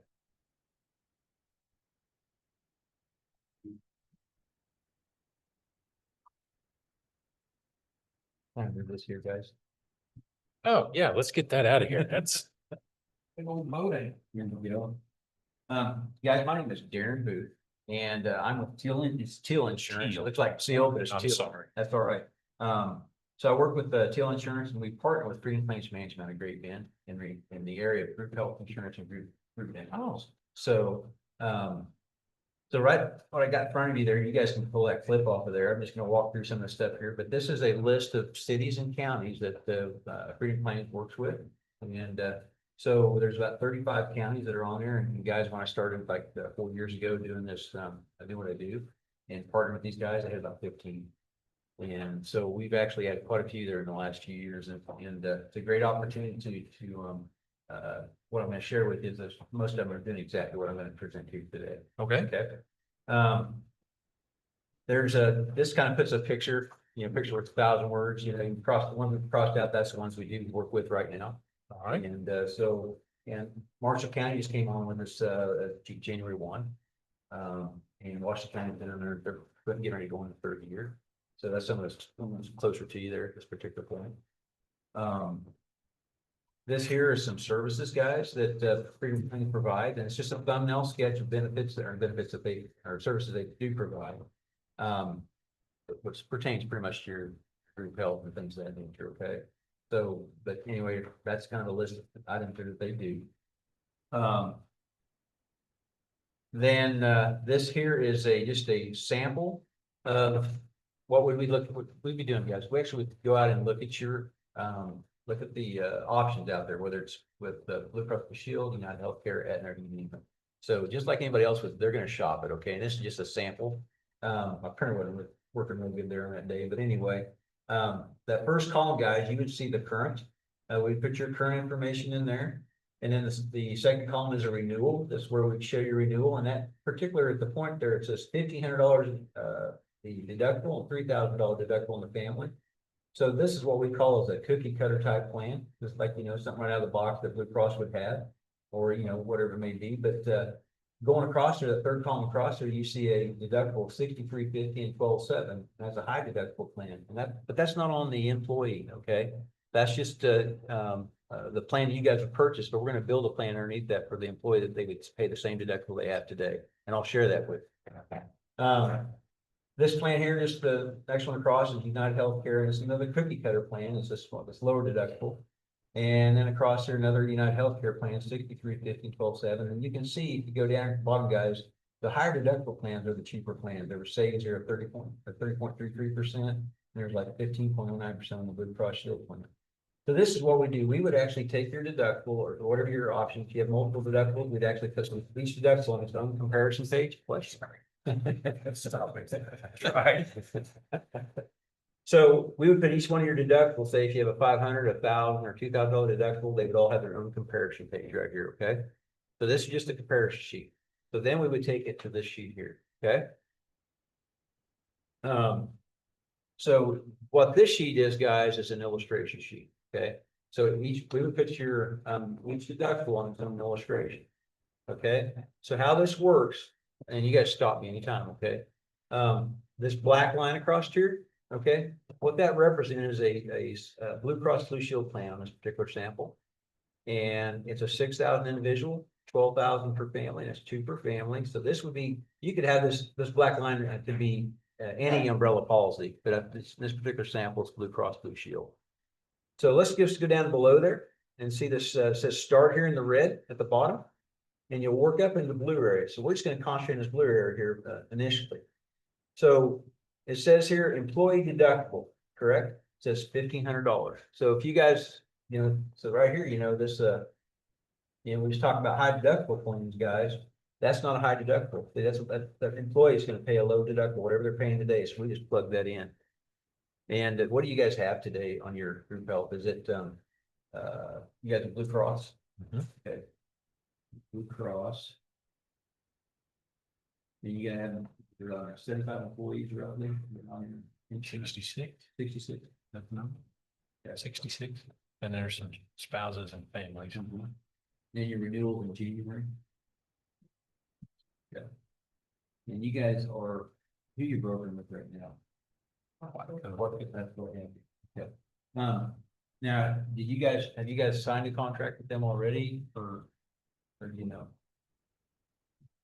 I haven't, but I believe we're under contract with them. Yes. Okay, so, and that's no problem, but, I'm just gonna, my goal here is today, guys, is just to let you know what we do, see if I can just quote your business. That's all I'm asking you, just quote it so you guys see it from a different perspective. And, so I'm gonna share something with you, probably, I don't know if you guys were here before, but I know you wasn't here before, I don't think. It's about 2 or 3 years ago, I came here and shared this with you. And, so it's been a bit since I've been back, but, so what this is, guys, we're gonna plug in your deductible. So let's just say, let's pretend you guys got a $1,500 deductible. We just plug that in. And whatever, this is a 50% co-insurance. You see 50% here in the blue and it's 50% up here. That's the It could be an 80-20 or 60-40, 70-30, but this particular sample, guys, is 50-50 on the co-insurance. You guys with me? Okay. So they go in the hospital, they pay a $1,500 deductible. They're still in the hospital, they pay the next 50% up to $2,250. So that's total there in that blue area is $3,750 in this sample. That's the max amount of pocket for the employee on this particular sample here. Okay, they'd be done. Go to the far right there. Says facility pay, facility visits copays. So whatever your copays are today, we just plug them in. So if you got a copay to a doctor or whatever like that, we just plug that in, whatever it puts, 25, 50 bucks, whatever it may be, we plug that in. Prescriptions to the far right, again, we would just plug that in for, as well, 15, 50, 75, or whatever you guys are putting, we put that in there for your prescription drugs. So this down here in the blue area for the employees, depending on what deductible they have, if they have multiple deductibles, it'd be the max amount of pocket will be the same or less. Okay. So it'll never be more than what you're paying today on the max amount of pocket. So let's say if they get in the hospital, they pay that deductible, they pay the next 50%. Well, then they're still in the hospital, guys, and it gets into this box right here. This box right here, that impacts you as the county. Okay, this one right here. So this is the top tan color is what impacts you guys. And this number is a sample number. Doesn't mean it's going to be your number. Let's say they get in there and they use that all up, the 1,500, the 2,250, and they use this 2,250. That 2,250 comes out of you guys' reserve, and you don't even know what reserves are until we get to the second page. But once that totals that $6,000 or the threshold level in the black, it's 100% on Blue Cross Blue Shield. Okay, so basically all you've done here is that the county has purchased a high deductible plan, which is going to be cheaper than the plan you got today. Okay, and the deductible is going to still be the same for the employee. Their max amount of pocket will be either same or less.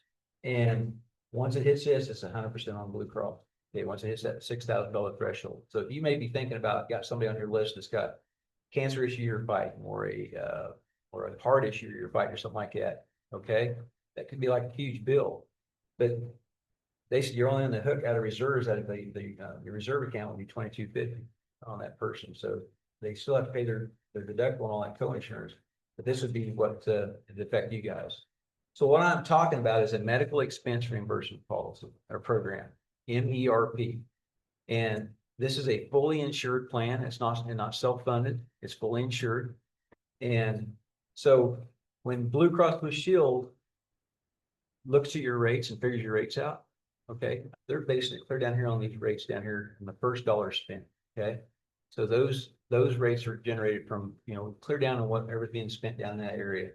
Well, say that you're with us the second year, you get to start with us, and then you're here with the second year for renewal. The second year, they don't care what happened down here anymore.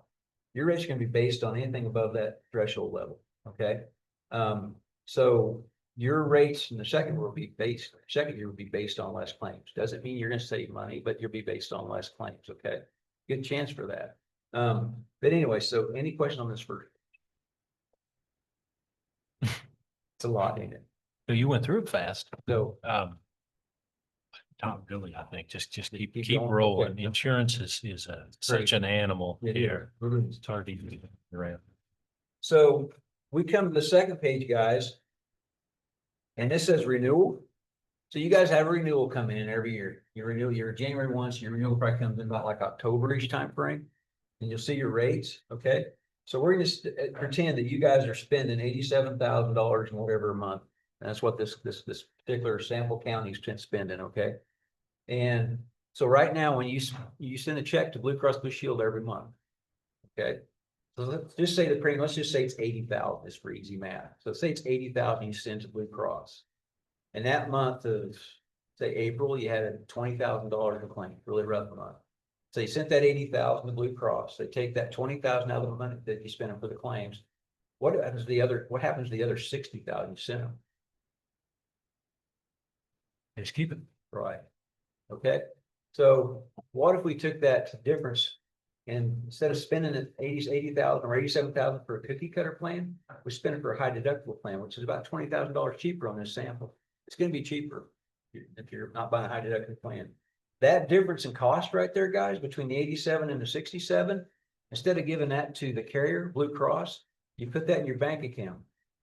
Okay, you put your bank account here in town, or you put a bank account out to Great Bend where Freedom Plains is at, you guys decide between Brown County and Freedom Plains where you want that bank account. It's your account, no matter where it's at, okay?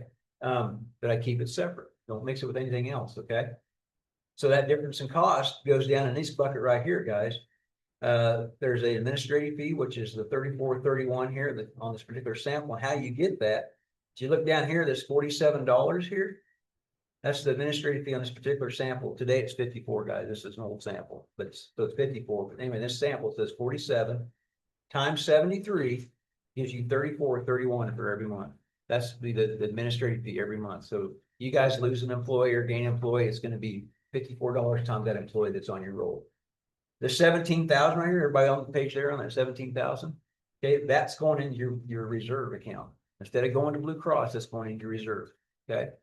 And you're going to pay claims out of that, but you're going to build reserves as well. Okay. So that money is going, again, this is money you're just giving away right now. Okay. So down here, it shows us 15%. This particular sample shows a 15%. And this is a percentage of savings or risk-based fee. And this is money that you guys don't even have today. Okay, it's just gone, you give it away. So we're going to help you have that savings, and we're going to help you do some other things with your prescription side and all that kind of stuff. There's a lot of reporting that we do and we're working on. But Freedom Plains, to say this particular sample, they take 15%. Okay, and how that works, that 15%, they look at this money that's put in the bucket, like that $17,000 every month.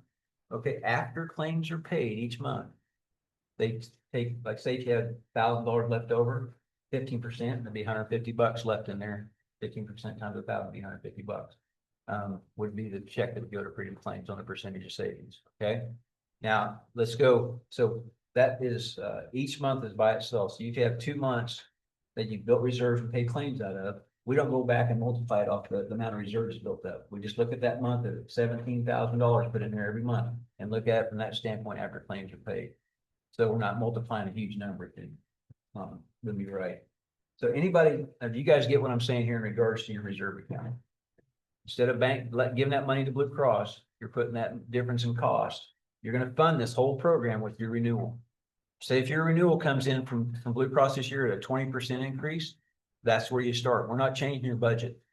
So that's where you renew it. That's where you renew. That's where you start at, and you fund it with the cost that's between this and whatever the high deductible plan is going to cost. The difference in cost, you're going to pay this to Blue Cross instead of paying this, and that difference is going to go into that reserve account. Okay, and pay claims out of that and build reserve. That's what's happening there. Any questions with that? No. Okay. Okay.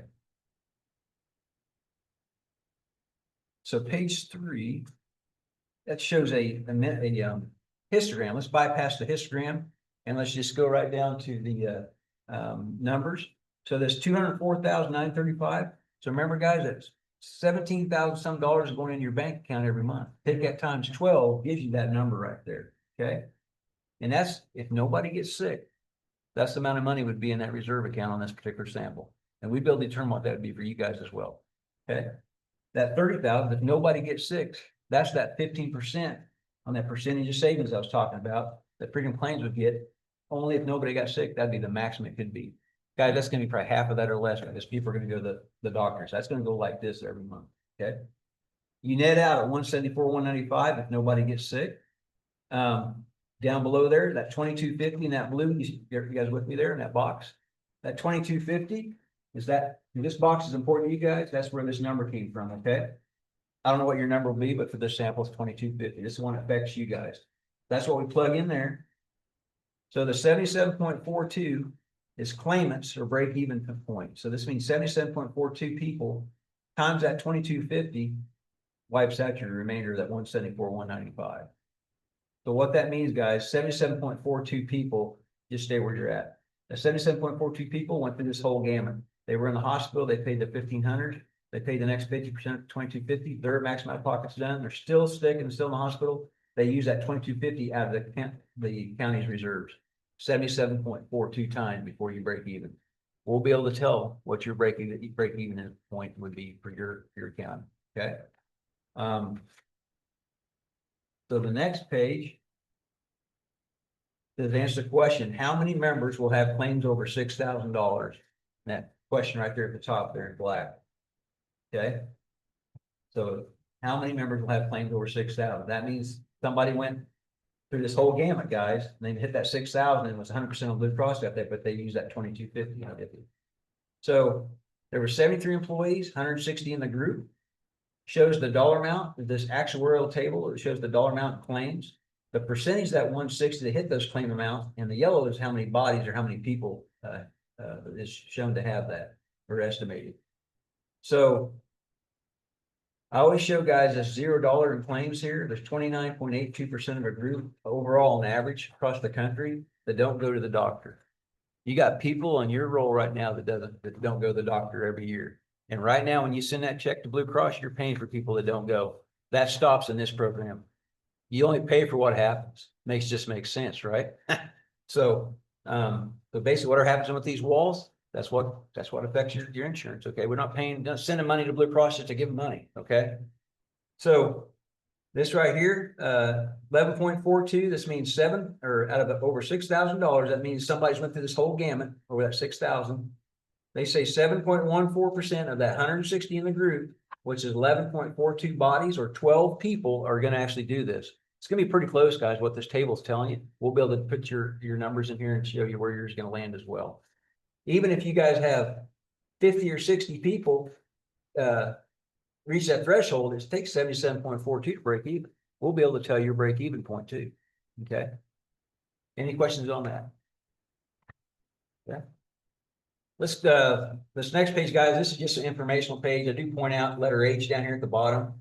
We do the COBRA administration as well, and that's all on this cost here. So they wouldn't have to worry about handling that. It's kind of a painful situation for everybody to handle the COBRA. We can handle that for you. Those Cobra get replaced. Basically when somebody is let go or whatever, then they can either take COBRA insurance and there's administrative and all that. It's kind of a difficult place, the landscape to run. So this table here, guys, on this back page, the top table shows you in your far right column, guys, is what impacts you guys. That's what's important to you guys. And what that last column represents is your maximum liability pertaining to claims excluding fees. Okay.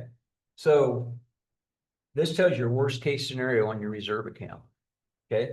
So on these right here on the third column from the right, it says account. You guys with me? It says 31, and there's 31 singles, 14 employee spouse, 11 employee children, and 17 family. Okay, so that's 73 employees, 31 singles. Your worst case scenario, 31 singles, just stay right where you're at there, guys. Those 31 singles, and use this whole gamma right here, that means 31 times they use that 2250 out of your reserve or whatever your number is in the sample 2250. 31 times 2250 gives you 69,750. So that's the worst case scenario for the single on you. These others, the 14, 11, and 17, that's all family orientated. So those numbers, take times that 2250 again, times 2 is what gives you these other numbers here. And you total up of $258,750 on the maximum liability pertaining to claims. We'll be able to tell you guys what your number is by allowing us to quote this. And then what the kicker, guys, is. I'm starting to smile because you're getting that already. That's all right. This percentage here, guys, is what will decide if it's a good fit for you or not. So the only way to tell if this is even a possible fit or a tool in your shed is if what that number comes in percentage. That's percent funded. So yeah, you're not starting out 100% funded, but it's starting out 67.32% funded. And how you get that number, I don't know if you don't even know this, but right before there, it says 204,935.04. Remember, that's that $17,000 going to your reserves times 12. That if nobody gets sick, that's what that number is. Mm-hmm. That 30,740, that's the total amount if nobody got sick. That percentage of savings that would be paid out to premium claims on the percentage of savings if it's only if it's used. You know what I'm saying? So that when it's used, it's going to go down. Okay, but that's the most. It could be your worst case scenario. Is if nobody got sick. That'd be the percentage of savings. That 15% of 204,000, what that 30,000 is, right there. Mm-hmm. So the 204 minus that, and there's a number that divides into that and gives you the 67.32% funded. So Freedom Claims is a broker service. They are Freedom Claims is a third-party administrator. They're not even insurance company. They're a third-party administrator. So the majors guys can't even, when Blue Cross or Aetna or United Healthcare, anybody else or Cigna, whoever, they can't come in and even tell you about this because they can't do it on their own. So you never hear about this. So you talk about this savings, the 15% on, what was the category of that? That percentage of savings. Percentage Uh-huh. of savings. So does Freedom Claims, I mean, you would have an interest to keep that number as high as possible, so you're 15%. Are you involved in like processing or any, if somebody's sick, do they just go to the doctor and it's just like normal? Yeah, Even though yeah. you're involved. Basically, yeah, guys, the thing is you have two cards. That's what they're gonna see because when you're down here, there's benefits for the employees. You're gonna carry a Freedom Claims card and you're gonna carry a Blue Cross Blue Shield card. So when you go to a medical visit or a pharmacy, you're gonna hand in both cards. They process the Blue Cross Blue Shield card first. It's not simultaneously, so they do the Blue Cross Blue Shield carrier first. And that comes back and then they process the Freedom Claims card to the benefits down here for the employee. So what most people are gonna see as a difference is you're gonna carry two cards. And so that allows us to build the plan underneath the high deductible plan. You guys, the county, pay for a plan from Blue Cross much cheaper than what you pay for the plan you're paying today. You have a high deductible plan where you can build an employee plan underneath it, the benefits they have today. So as you guys build your reserves, your percentage will go up here. Okay, so let's say you get to, our goal is to get you to 125%. So if all heck goes pot on your medical insurance, it's paid for. So 125% is our goal. But you guys as a county can say, we want our number to be, we want to be funded at 200% or 180%, whatever it may be. Because as you do that, guys, you guys can dictate your benefits for your employees every year. Right now, you get a piece of paper, the box, and here's what your benefits are, and that's what you get right out of the box. This year, you can go, okay, this $1,500 deductible right here. Let's take that 250 off the employee and put that $250 off of them, but that 250 goes in you guys' box. But you guys have to start building reserves. You can do that. You can absorb that and do things like that and dictate what kind of benefits you want for your employees. Let's say you get this all tidied up and your benefits are really solid. You're not losing people because of benefits. Okay. So that feels pretty good. Now what are you gonna do with that money? Because you've been funding this program with your renewal every year. And you fund it 12 months out of the year. Let's say you got a project you put on the back burner that you didn't have the money for. And where's that money gonna come from? Let's say, we got some reserves in the group benefits reserve, or what do you want to call it? Instead of funding this thing 12 months out of the year, let's say you take, instead of paying into your group health, say 5 months out of the year, you take that 5 months, which is put in your medical insurance, and you put that toward that project. Once you do that project, you come back and you start funding 12 months out of the year. So it gives you flexibility as a county. So thing is with what you get here, guys, is that you pay a high deductible plan. It'll be cheaper than what you're spending for today, depending on what plan you got. Okay. Your benefits for the employees down here will be the same benefits, or the maximum out of pocket will be the same or less. The difference they're going to carry two cards. Let's see, and their facility copay visits, prescription drugs, and everything, those are the same as well. The formulary can change, but that's not like because Freedom Claims is involved. That's because Blue Cross can change at any time anyway. But guys, all I want to do, I wanted to just share this with you. I know you don't understand it all, but I think it would mean more if your numbers were in this. We'd come back with your numbers, and I'd come back and show you your information in your comparison page and also the illustration with your numbers. And I know your renewal is until in October, so I wouldn't be able to do a whole lot right now until your renewal comes out, because that's one piece we would need as well. So we would send an email to Nikki, and then a copy not Blue Cross, but Freedom Claims. And then Freedom Claims come back and say, here, Nick, here's what we would need from you. And if you sign this Blue Cross Blue Shield, well, we have to go through her since you're the broker. So we'd have to let her know when we need this particular Blue Cross Blue Shield plan. And then they send it to her, and then they send that to us, and then we produce this for you, show. So that's all I'd like to do. That was a lot at once. I guess you talk about the savings and that 15%, I'll forget the category again, but that savings, you talked about pulling money out to do projects.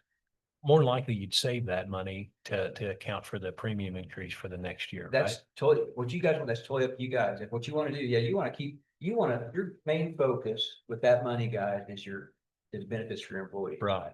So you want to get this where you want it, where it's really solid. So when we're tied into Watco, Mhm. how does this look on that end? I mean, how do you operate under that restriction, I guess, or the So- current situation? You guys can, okay, so, if you guys want to stick with Watco to have them provide other service or anything like that, if we did the group health side of things, okay, so, basically, that's like Blue Cross cannot, have two agents of record on, at the same time, okay? So their agent on record is Watco. So when they get their when the renewal comes in for you guys, it goes to Watco. Mhm. And then let her know or whoever, and then you guys get they come and see you. So the only way I can get that to be able to quote it is I have to go around them to quote it, because I gotta go through her to get the information from Blue Cross. If Blue Cross is not gonna, I can't go to Watco. Right. So, and then we could, then we present the quote and everything. And then you guys decide if you guys want to continue to pay what you're doing and pay Freedom Claims and I at the same time, that's up to you. Or you can say, because Freedom Claims can do everything that the administrative, anything, group health benefits, anything like that, they can do all that. They're TPA. So just know that you can either pay us all or you can take one of them out and work with Freedom Claims. Well, guys, how I get paid is you don't ever see a bill from me. Okay, Freedom Claims pays me. They pay me a little bit of the percentage of savings. They pay me a little bit of the administrative fee. That's how I get paid. She pays me. And And it'll be similar or even the exact insurance policy we have, or coverage, I guess. your Blue Cross Blue Shield, you got the same Blue Cross Blue Shield network. It's just another Blue Cross Blue Shield plan. But Yep. you also quote different carriers? Yes, sir. Yes, sir. We'll give you the information. You might see a carrier that's cheaper than Blue Cross, but you guys make the decision. We give you the information. We'll go out and shop it every year. We'll shop it every year and just let you know. We only put you on a year contract. We don't do like a multi-year contract in 3 years or 4 years, what happens. Is if you guys don't like us, you can punt us. You just do 1 year contract. And guys, you can talk to all the other counties. There's about a 96 or 97%, what can I say?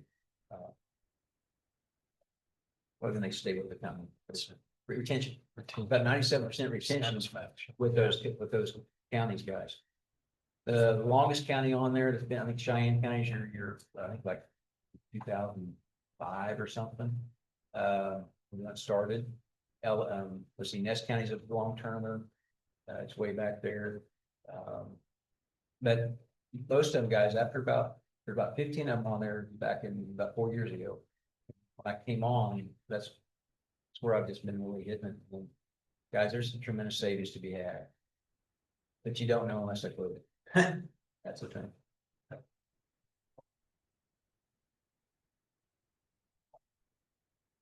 Then cost something for us to do it. Oh, man. So And what hurts you could grow. So on the prescription, is there any return back to the county for the prescription fees? The prescription, just like you guys are with Blue Cross Blue Shield today, so you gotta use their Blue Cross Blue Shield network. That's the same thing, and this would be here. Cause it's a fully insured plan, just like we have today. Yeah, you have rebates on some of the prescriptions. So how do you get your rebate? What kind of plan are you on? Is it a level funded plan? We're Self-insured. You're self-insured. Okay, so we know that piece. So you're self-insured, so it's good to know, guys. So you guys have more flexibility when you're on a self-insured plan for your prescriptions. You do. Yeah, you can go out and we can do self-insured too. We do that plan as well, but this is something you probably would like to just see what it would be like to see, because you guys have never seen this before and what your quote would be on that. But yeah, you have more flexibility on the prescription side with a self-funded plan, because you can do all kinds of programs with that on the prescription side. You're not tied to just Blue Cross or Aetna or United Healthcare. Okay. Your risk, you guys are, what's your specific deductible right now? 60,000? We're fully, You have It's stop, not funded, but it's what you talked about. Sure. say, what's your stop loss? 50,000. 60, 50. Okay, so 50,000 guys. So let's say a family of three are going down the road. Those three people, they're in an accident, they're not passed, but they're in the hospital. You guys would be on the hook, this just hypothetically, you'd be on the hook for 50,000 times three, that'd be $150,000, okay? That's the risk for you guys. That same family on this plan right here, it'd be 2,250 times two. So it'd be $4,500 of risk or $150,000 risk. That's what would be the difference in just your risk right there. So, Can I don't know what your schedule looks Mhm. like. We have a 10 o'clock. Yes, sir. We're already 3 minutes past. okay, yep. Mr. Wagner, is that right? How long do you think you'll need to do this part? Probably less than 5 minutes. Less than 5 minutes. Could you just hang out for a little bit? Yeah, And we'll that's take fine. care of this and maybe have you come back. Yeah, that's fine. Would that be all right? Yeah, I gotta go to Nemaha. That's like a 30-minute drive, right? Yeah, probably from here. So you don't have time or you Um, do? How much time do you need after this? I just want to ask you a few follow-up questions. I want to just try to stick to Let's do that. to Let's the do that. agenda here, so, And, which I've already haven't done. that sounds good. Okay, all right. All right, sorry about that. You are a fast talker though, so. Well, you don't get 30 minutes, better talk. No problem. All right. Morning. Are you Brett? I am Brett Wagner. Okay, Lucas. Nice to meet you. Yeah, nice to meet you. Met both of you all before. All right, Wow, since I've seen you. Sorry, I was. Yeah, go ahead. Sure. So thank you for squeezing me in here real No. quick. I really don't think this will You're take on the, very yeah, long. you're So, on the schedule. so our company is the grant administrator for the CDBG grant for the NEK AAA building. And when CDBG issues a grant agreement, no matter what size the project is, whether it's a block of a sidewalk or a multi-million-dollar facility, they give you a year to be under contract and another year to construct it. So 2 years. So that's where we're at right now. We're Okay. almost up to that year. We all knew that this was probably going to take a little bit longer. And of course, we've had some delays too. Read about Walmart. 5 Yes, months, yes, all that was a big deal. yeah. So as you can see out there, things are going well, but they do need some more time. Okay. And so since it was a formal grant agreement between the county and the state, it does require a formal approval of any extension request. So that's why I'm here today, is to ask for that request of 1 year, which is what the architect and contractor have agreed on. And then I really wanted to be here to answer questions, just in case anybody had any questions about it. There's no pitfalls to the county for doing this. No, Yeah. no exposure of any kind. It's just Nope, not at procedural. all. This is very normal. Unfortunately, we see this happen in about 80% of our projects. There you go. You got any questions for me? Did you ever find grants that finish funding of that project? I'm sorry, what was that? Well, last time we talked to her. Get what her name is, but that they hadn't quite got enough grants to fund the project completely. I am not sure what the rest of her financing looks like. This project is broken up by a couple different grants, so I'm just centered on that one CDBG Okay. portion of it. So I don't have an answer for that. Karen wanted to be here. She couldn't be here today. I couldn't be here next week. So she said, well, why don't you go talk to them and she can report to you guys another time. Do you need a motion from us or is this just a? Yes, please. It does have to be, it should be a formal motion. Okay. And I might have included, Language? Well, I might have just. and the reason I say that's because the minutes will actually become part of the record of the Certainly. request when they come Certainly. look at it.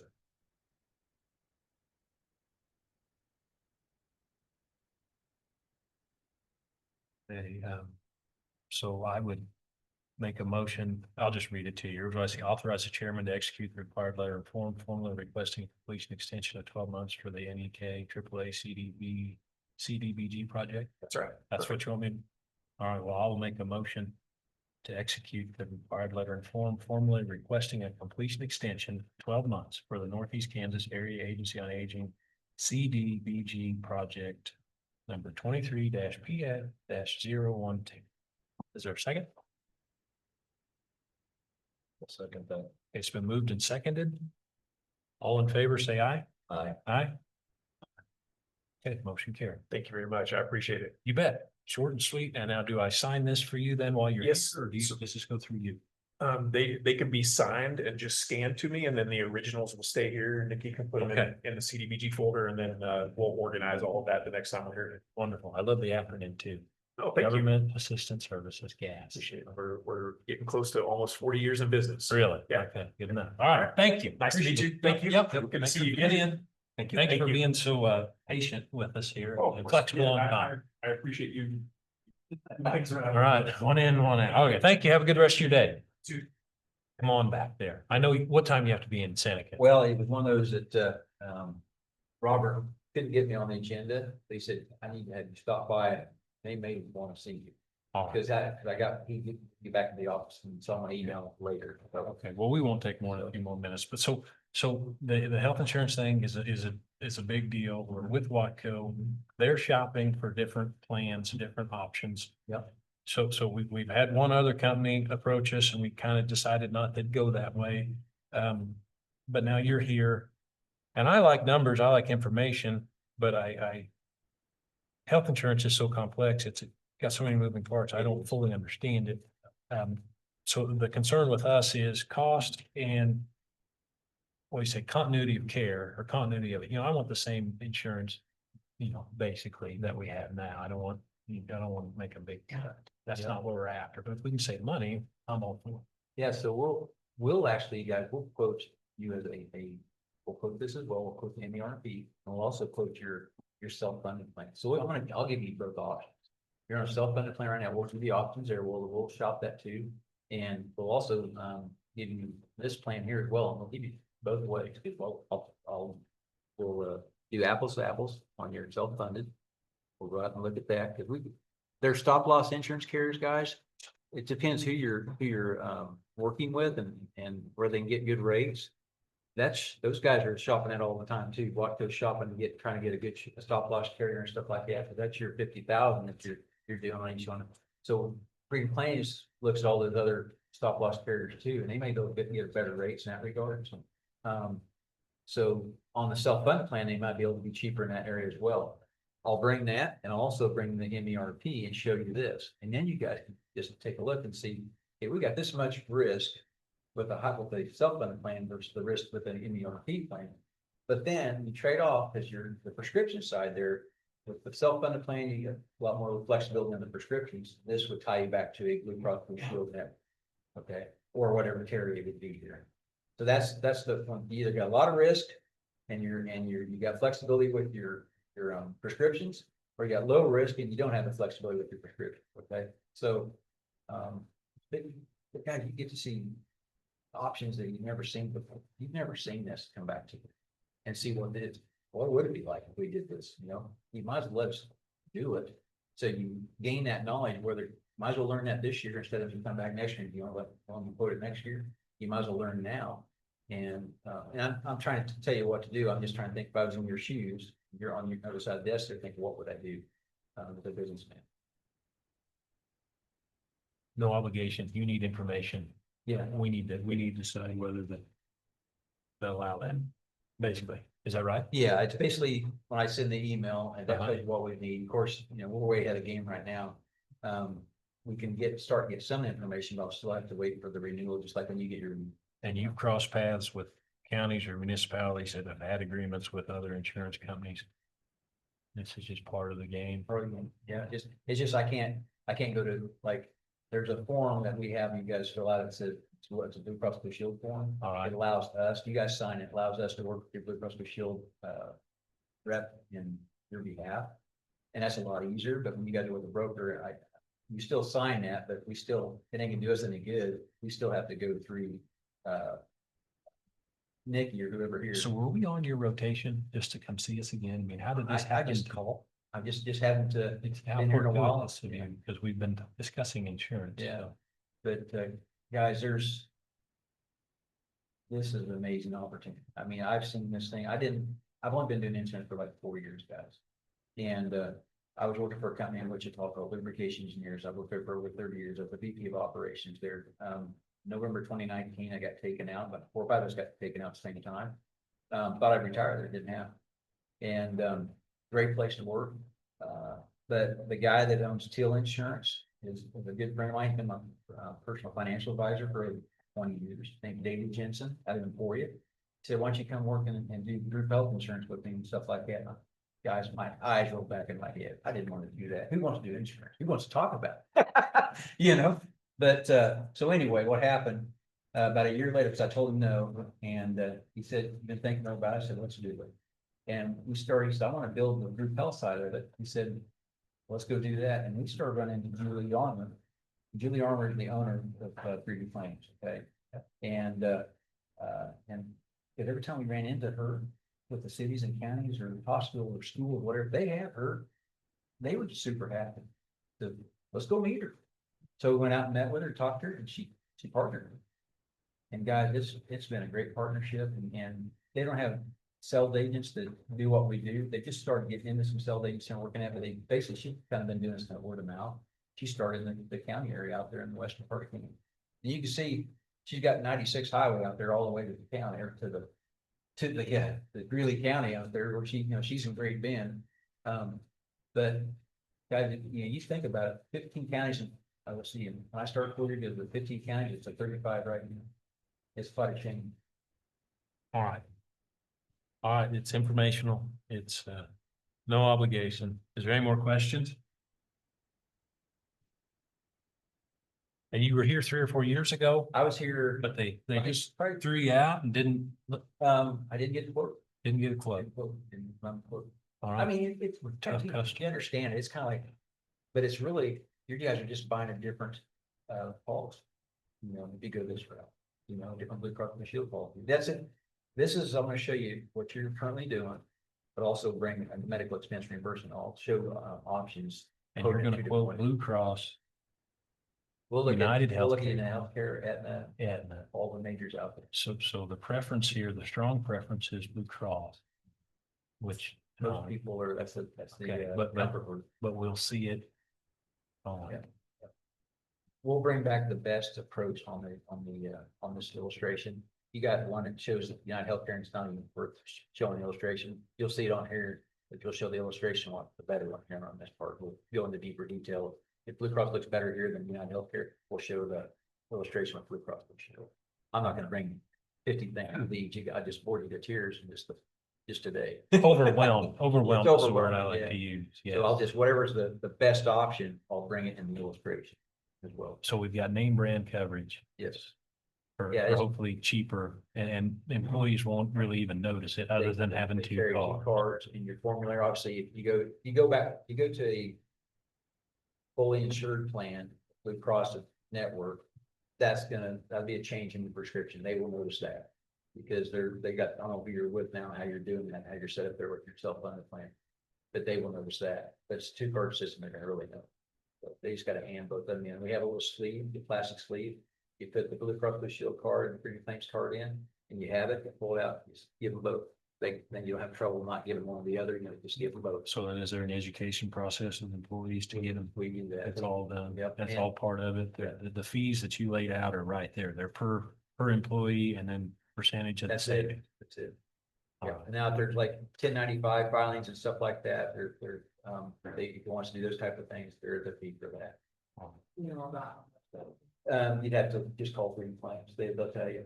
So claims, did Scott Lloyd mention that? I mean, I heard this You guys have probably seen them at different shows. Yeah. They're set up every year. Okay, well, I wouldn't have, but the name was familiar. What? I thought maybe Scott Lloyd, did he mention Freedom Claims in passing, maybe? Or I've heard probably when you came up last time. Yeah, Yeah. anyway, your name was familiar Yeah. for some reason. so- We was, anyway, Teal's partnered with them for the last 4 years when I started, so Teal and that. So it's kind of crazy what you're saying. You got Teal and you got Freedom Claim. This Bob's Insurance. It's not Bob's Insurance because we're bringing the majors. in, right? So, Yeah. So you don't have any way, you still don't have any control over what our costs are, so that doesn't, so Blue Cross is still going to come back with whatever they think they need from us to. So you'll charge, you're gonna pay Blue Cross Blue Shield Whatever pay they for a are. plan. But the option you're gonna pay to them is gonna be cheaper than what you're spending today, but That's if you go this route. I don't know what's gonna cost with a self-funded plan. Okay, but I know if you went this route, this plan is gonna be cheaper than what you're spending today. But we'll look at all that. And so if we say go, if the group decides to go, then you don't have anything for us till after October. Yeah, I can't, I'm just like anybody else. We're still making budgeting plans based on what we have. Yeah. But there's the potential that you could come back and Watco is gonna come back too, and we'll just be, You guys can decide. have a snowball of information here that we have to process. That's a sad thing. It's because there's the Well, it's all right. October to January 1's the gauntlet. No, it's part of it, but you would come back with personalized, tailored information based. All right, well. Yep. I would make a motion that we go ahead and follow through with a no obligation, no cost. What would you call it? Benefit analysis, insurance analysis with Teal Insurance. Because most likely Watco is not going to bring this option to you. I'd say 100% they're not going to bring this. Well, I'm hoping everybody plays together nice, and this, if it's part of it, it's part of it. But I like information. So that's my motion. We would engage. Back up, we're gonna have to give, I mean, this isn't this easy as doing that, I mean, cause now we gotta release all of our financial, I mean, everybody's information to you. All of our, I mean, Because to do your self-funded options, you know, we're gonna need all data, like 2 or 3 years worth of data, but we get that from your carriers and stuff like that, so we wouldn't get that from. I mean, we're waiting on Watson to come back with his recommendations for. Oh, that's fine, but if we can do two things at once, I mean, that keeps Watco honest also. I mean, in my opinion, not saying they're dishonest, but it's the competitive nature of insurance. I want to see some numbers out here that from somebody else, just, You guys have been Watco for quite a while. I have no experience with it. I know last time 3 years ago, you guys were Watco then, that's what I had on my list, you guys are still with them, so I don't know what the long-term contract you had with them. It's about that long. Yeah, so you guys just got with them that year that I came out then. basically. Well, when I started, it was after I started, now this is my. I've met you before, you were here last time, Right. yeah. If you can show us some numbers from the same companies, same carriers. And different options, I mean, I guess I'm all for it. And so my motion's still on the floor, on the table. So you don't have, your company doesn't have a monthly fee, but. It is, that you got an administrative fee with premium claim, okay, and it's $54 times who's ever on insurance, not the families, who's on your company, who's on insurance, so it'd be 54 times 66 every month. Good memory. Yep. So Plus a percentage of the savings. The percentage savings, how that works, that follows 2 months in arrears. So when you start your first month, say January 1, you guys, for the month of January, you pay your administrative fee, there's no percentage savings that month. February, administrative fee, there's no percentage savings that month. You hit March, okay? And when you pay your administrative, then you go back to January, percentage savings. So we're not chasing our tail. That's it. Sure. So I mean, I think I understand. Yeah. If you can show us some numbers that don't, I mean, we're not tying our hands to you. no, nothing You're we, just showing us numbers. and nothing we provide to you, you guys just go, it looks good, or still stand what we're doing. You don't, that's it. All right. Well, I'm still out there. Is there a second? yeah, I'm pretty satisfied with what Walker's been doing. I think he's been helping us. Say, don't forget to listen to. Yeah, you're not, you're still in your ballpark right now, guys. You're just seeing something different. I'm not taking them out or anything. Just, you guys decide that. You guys have to see something plus what you bring. We're still just 1 year into our self-funded, just started it last year. Okay. Right now, we're on a track for a decent, a very decent savings for this year. We're gonna put a significant amount back into our savings, and we're getting 80, one thing about 80,000 for the return kickback on our reimbursement costs and stuff that's coming right back to us now. It's not going to the insurance company. Guys, that's great. But I'm, like I said, I don't, just because me quote doesn't mean you have to change.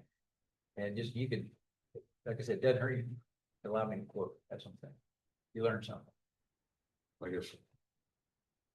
I'm pretty satisfied with where we're at, so. I'm just saying, it's, I would take a motion to. You're going to second it? Okay, so it's been moved and seconded to have Teal Insurance quote in the insurance. that right? With no obligation. With no obligation. No obligation. All right, all in favor, say aye. Aye. Okay, motion carried 2-1. Thanks, guys. All opposed, same sign. I'm sorry. Uh, Aye. I'm sorry. Well, I appreciate the opportunity to, being able to be here today. All right. And we'll start working that path and. Okay, so you'll be in touch with, I'll be to get information. with Nikki. It's, All right. you're the one, right? Okay, all right. Thank you for Thanks, coming in. Appreciate it. Thank you. You guys have a great day. Yeah, we didn't shake your. That's all right. Thank you. Nice to meet you, sir. Thank you. Good to see you again. It's okay. It's on, was up. Yeah, well, I didn't do it right. Okay, so I'm looking. I'm sorry, go ahead. Okay. I'm looking at the agenda. I don't see anything else. Does anyone have any other business to come in front of the Board of Commissioners here before we go into, before we adjourn and we have our work session?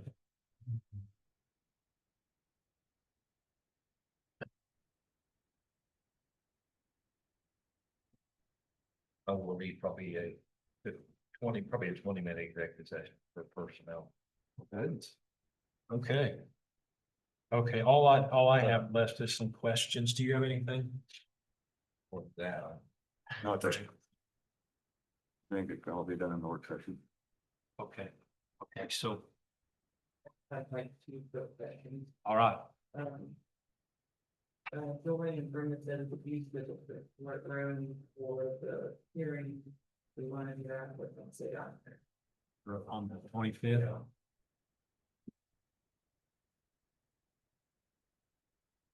Do you use the district court for the R&R hearing?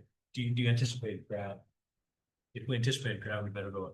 Well, just think with last year we had 10 or 15, It gets pretty full. and then we'll, have 20 or 30, which I think we probably will. Yeah, I think that'd be good. That's my thought. I'm gonna hear what. So do we just do our whole meeting up there then? We recess to do the hearing, so if we recess it. We'll get to up there. In the road, up there. Okay, all right, let's do That way it. those people who come just for that, go ahead and gather it. So is that a problem with them up there? Have a problem? Have you talked to them already? Yeah. She said, it was- Oh, okay. okay, wonderful. The KMRC 1012, that's about, just gonna be a number. Yeah. That's the Natural Resources Coalition, right? Yes, and I mean, I'm still trying to figure out how we do that budgetarily, so we just, I get it. Can we do that?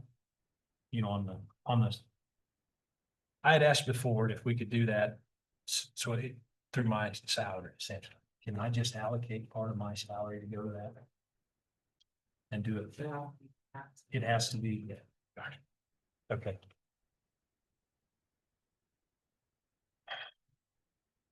I think it's really important that we support those people more than some of the people we're supposed to. No, I do too. I was just looking for ways to fund it without asking people for more money. So, can I get her number? Maybe I'll just call her. I'll get her number from.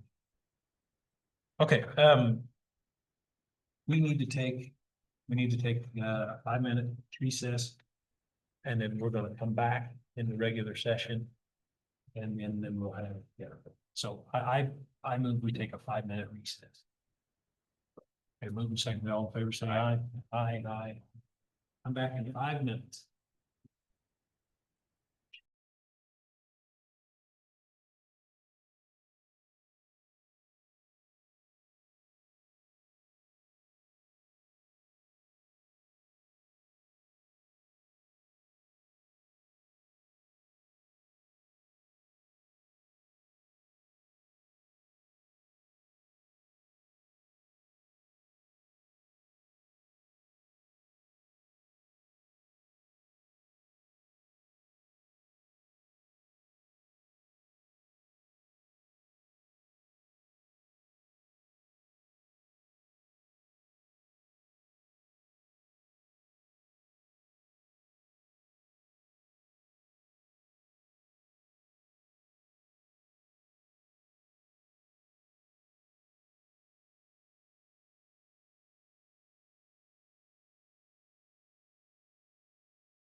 Okay, we'll call the meeting back to order. Is there any other business to come in front of the Board of Commissioners?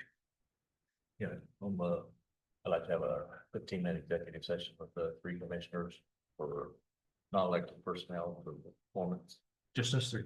So three. Okay, yes, for 15 minutes. For 15 minutes. It's been, is there a second? Second that. Okay, it's been moved and seconded. All in favor, say aye. Aye. Aye. Aye. Motion carried. 15 minutes. That puts us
All right, we're out of executive session and we're back into regular session and there was no binding action taken. Is there any other issues to come before the Board of Commissioners before we adjourn and go into our work session?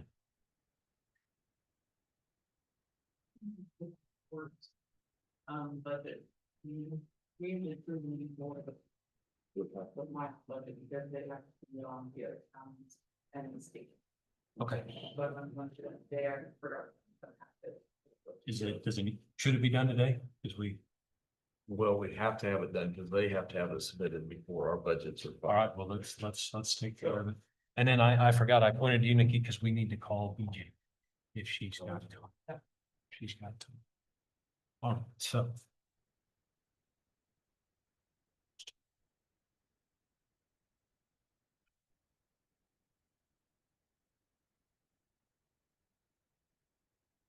Did you want to leave it? That's just, Yeah, but. Keep going. Good.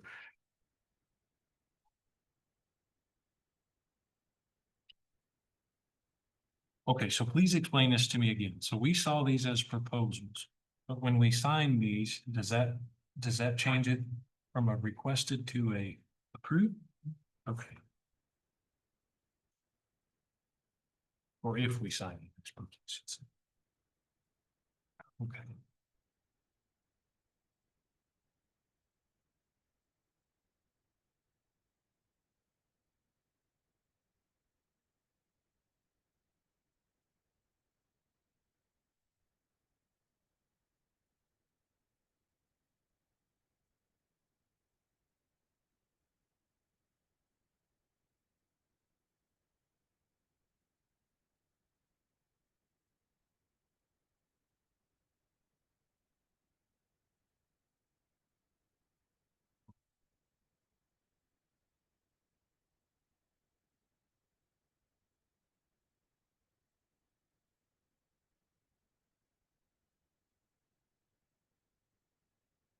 Now I'm getting the hang of this Dropbox. It really is working very well.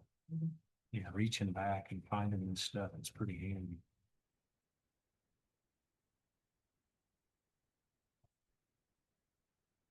So do you think for next year, when we go through this, will we be able to maybe have a 2026 budget red book or white book like what you had, but have it digitally here where we can go back through and kind of compare? Yeah. Yeah, we probably could. Kind of right out there now. Yeah, we just. It's been wonderful. It's been really good.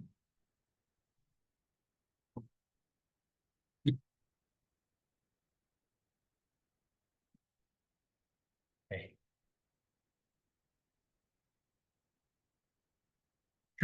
Sure. Do we need to go back into executive session? Okay, how many minutes do you think?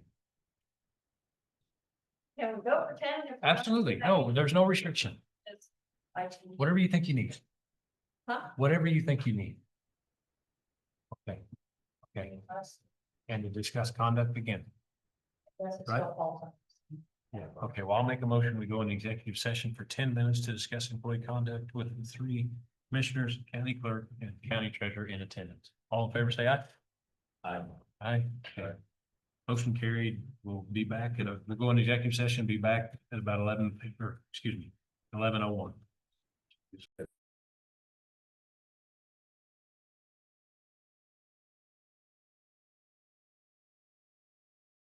I make a motion, we go into executive session for 10 minutes to discuss employee conduct with the three commissioners and county clerk and the county treasurer.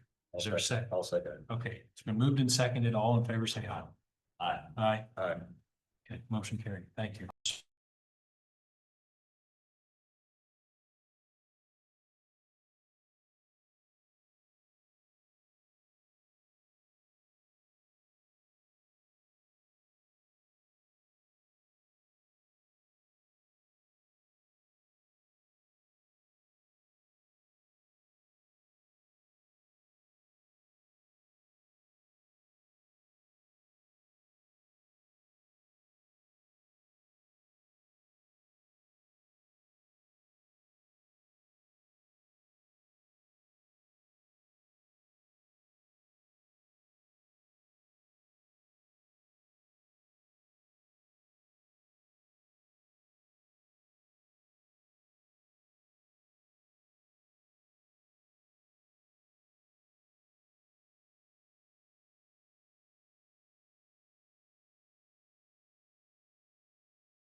We're out of the executive session, back into regular session with Thank you. no binding action taken. Thank you for coming in. Email correspondence was great for me. So, thank you. All right. Okay, so now we have this court.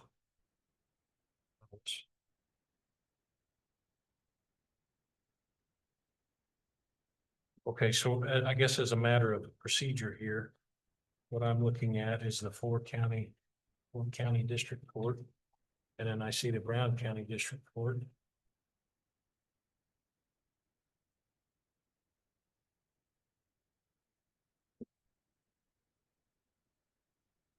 So we would have to make a motion to approve this. It's just a part of the general budget, correct?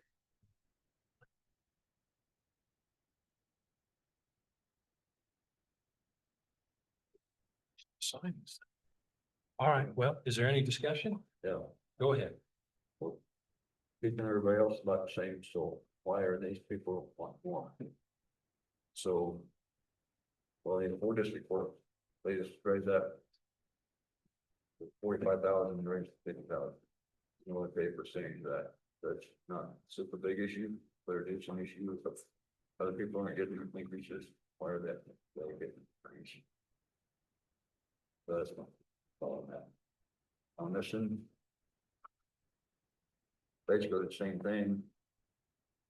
But to me. We're talking about cutting down and cutting. Services. Maybe we could cut. These back a little bit, we have been getting a pretty big raises. Do they need 3 people to take care of all the projects, or can they? Do they do it with less? Do the lawyers get by doing it quicker? I mean, it seems to me like a lot of cases are put off. You know, progress very fast. So when I see their budget, when I looked, I don't see anything for personnel services. The big number is indigent defense, which I assume is attorneys for, What we're, right. So, and professional services and so on, equipment rents and repair, what that is. I mean, we're not funding any salaries. well, the end. Right. Defense is salaries for those lawyers that were hired. Sure. But I guess what I'm trying to get at here is you said something about the people that are working. I don't think this doesn't, they're not under this. The indigent defense, I think, is for the, I mean, is that pro bono attorneys that are, well, I guess they're not because they're working for a fee, but the attorneys they hire within. They're paid a certain amount per month. Right? You mean to be on retainer? The attorneys are? Yeah, kind of. I mean, we They're pay, paid 30, well, I don't know what the price is right, I mean, what the rate is right now, but they're paid so many dollars a month. We have what, 3 of them?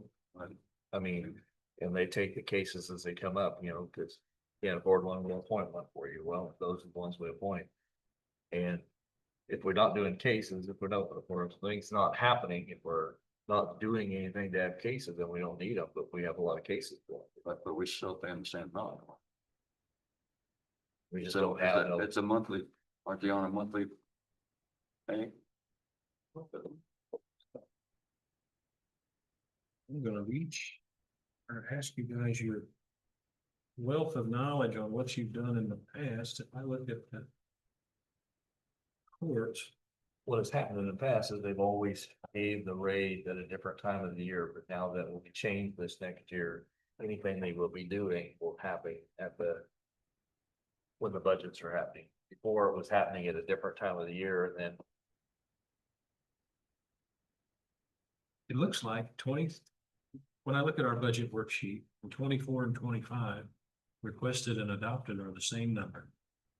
And I would imagine if we went through Mr. Lloyd, he knows all that stuff down. I was just curious what in the past, what you done in the past. People usually approve what and then if they don't, then they pop over, it goes back to the general fund. Yeah. there's one only that they give back anything that's left over, if there's anything left over, it comes right back to the good old fund. They don't keep it, put it in any special funds or anything. And they've been coming, has some been coming back? We don't ever see how much comes back. We do. I saw that somewhere, Bill. Beyond the monthly report. Yeah, I've seen that somewhere where we could have had money come back. We can talk about it next we get to that. Well, I think Mr. Lloyd's, I regard him pretty highly. He said, you know, courts, because that's what they do. They're pretty conservative. They tend to give money back, but I understand their dilemma. There was my feeling last year that we set the budget and then they come in for the request for a raise. And then they said that was already in their budget. Well, it was already in the budget.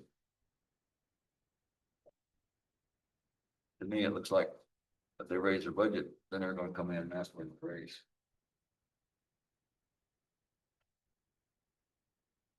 That's about how much it raise. Okay, so in the interest of trying to do it right here.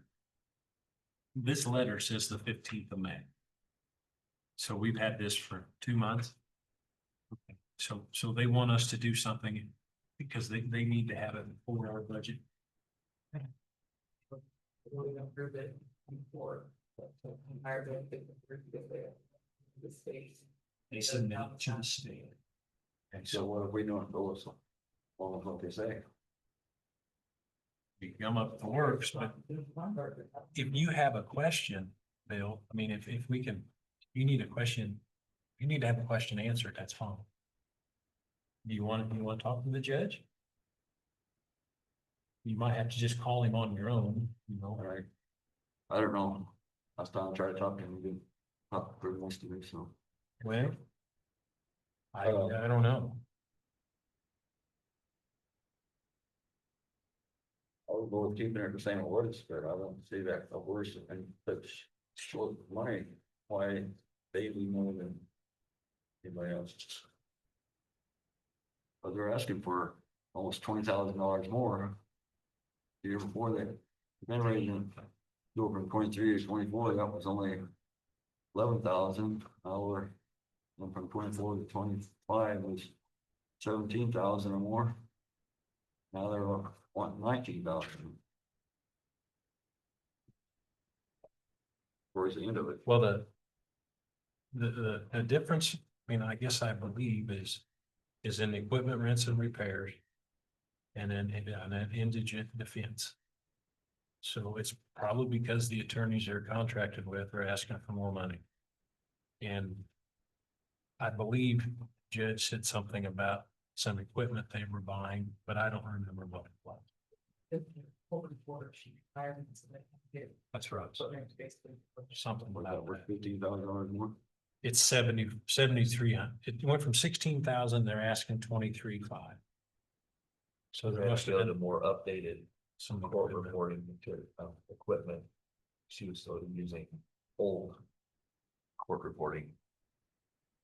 I mean, I agree, it's $19,000. That's, we'll just call it 20,000 on 180. That's up a 9, that's 11% higher. What would be where cheers from?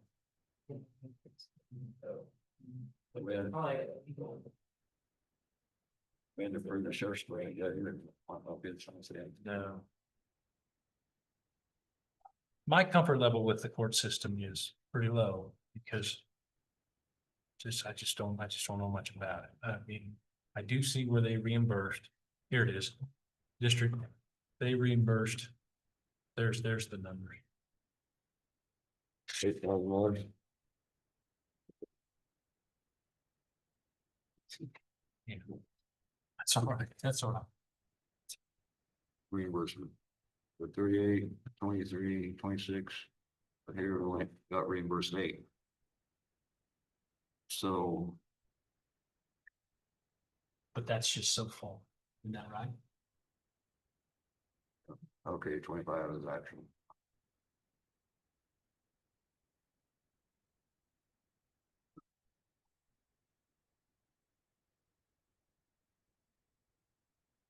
I just, you want to talk to him before we do this? I mean, if there's, You can go ahead and vote on it, but I'm not gonna approve it. No. well, I hate to vote on something that doesn't have to be done today. If you have, you might be comfortable once you ask him questions, you may want to vote on it a certain way. I mean, I don't want to push you if we don't have to. If you think you can call John, or I could ask him too, if you'd like me to ask him. I could just, Days use. You know, that's what we're, what days use, you know. and then would you like us to put this on next week's agenda? Because you'll have your questions answered. Is that okay with everybody? Bill will have a week to ask a question and we'll do this next week. I mean, if it doesn't bother anyone else, that's fine with me. Okay, that's what we'll do. All right, we'll put this on next week. And we'll go from there. Okay, is there anything else to come in front of the commission before we make a motion to adjourn? On this hospital deal, that this meeting are having, you all get patients done, or you all going to? It's tomorrow, right? Think so. So I thought I'd stop in, yeah, maybe I hope, didn't reserve a spot, but didn't have to. This is the community. Are you aware of this? Okay, she's not aware. Community town hall meeting, I'll just, I always assume that you get everything that I see, and that's wrong. I'll just send this one to you also. This was a meeting scheduled to discuss with the community leaders about healthcare in the area. I filled an online survey out, say 2 months ago, that this group sent. And so yeah. So I forwarded that to you. I'm sorry. Like the other email I had, that comes straight to me. Should I just make it a habit and make sure you get it and just kick it to you? That's what I ought to do. Well, that's what I thought, but you haven't the last couple of times, so that's not good. Yes, please. So I thought maybe I'd stop by and I didn't make any reservations or nothing, but is What's from 11:30 to 1? that a problem? I'm gonna show up. If more than 2 of us are there, or more than 1 of us are there, do we just sit in different parts of the room and we'll be okay? That'd be all right. Okay, all right. We've advertised it. There may be more than 1, so we'll ignore each other for business purposes only. All right, anything else? If not, is there a motion to adjourn? So moved. Is there a second? Second. Moved and seconded. All in favor, say aye. Aye. Aye. Aye. Okay, motion carried. We're adjourned 11:14. All right, do you need a few minutes before we go?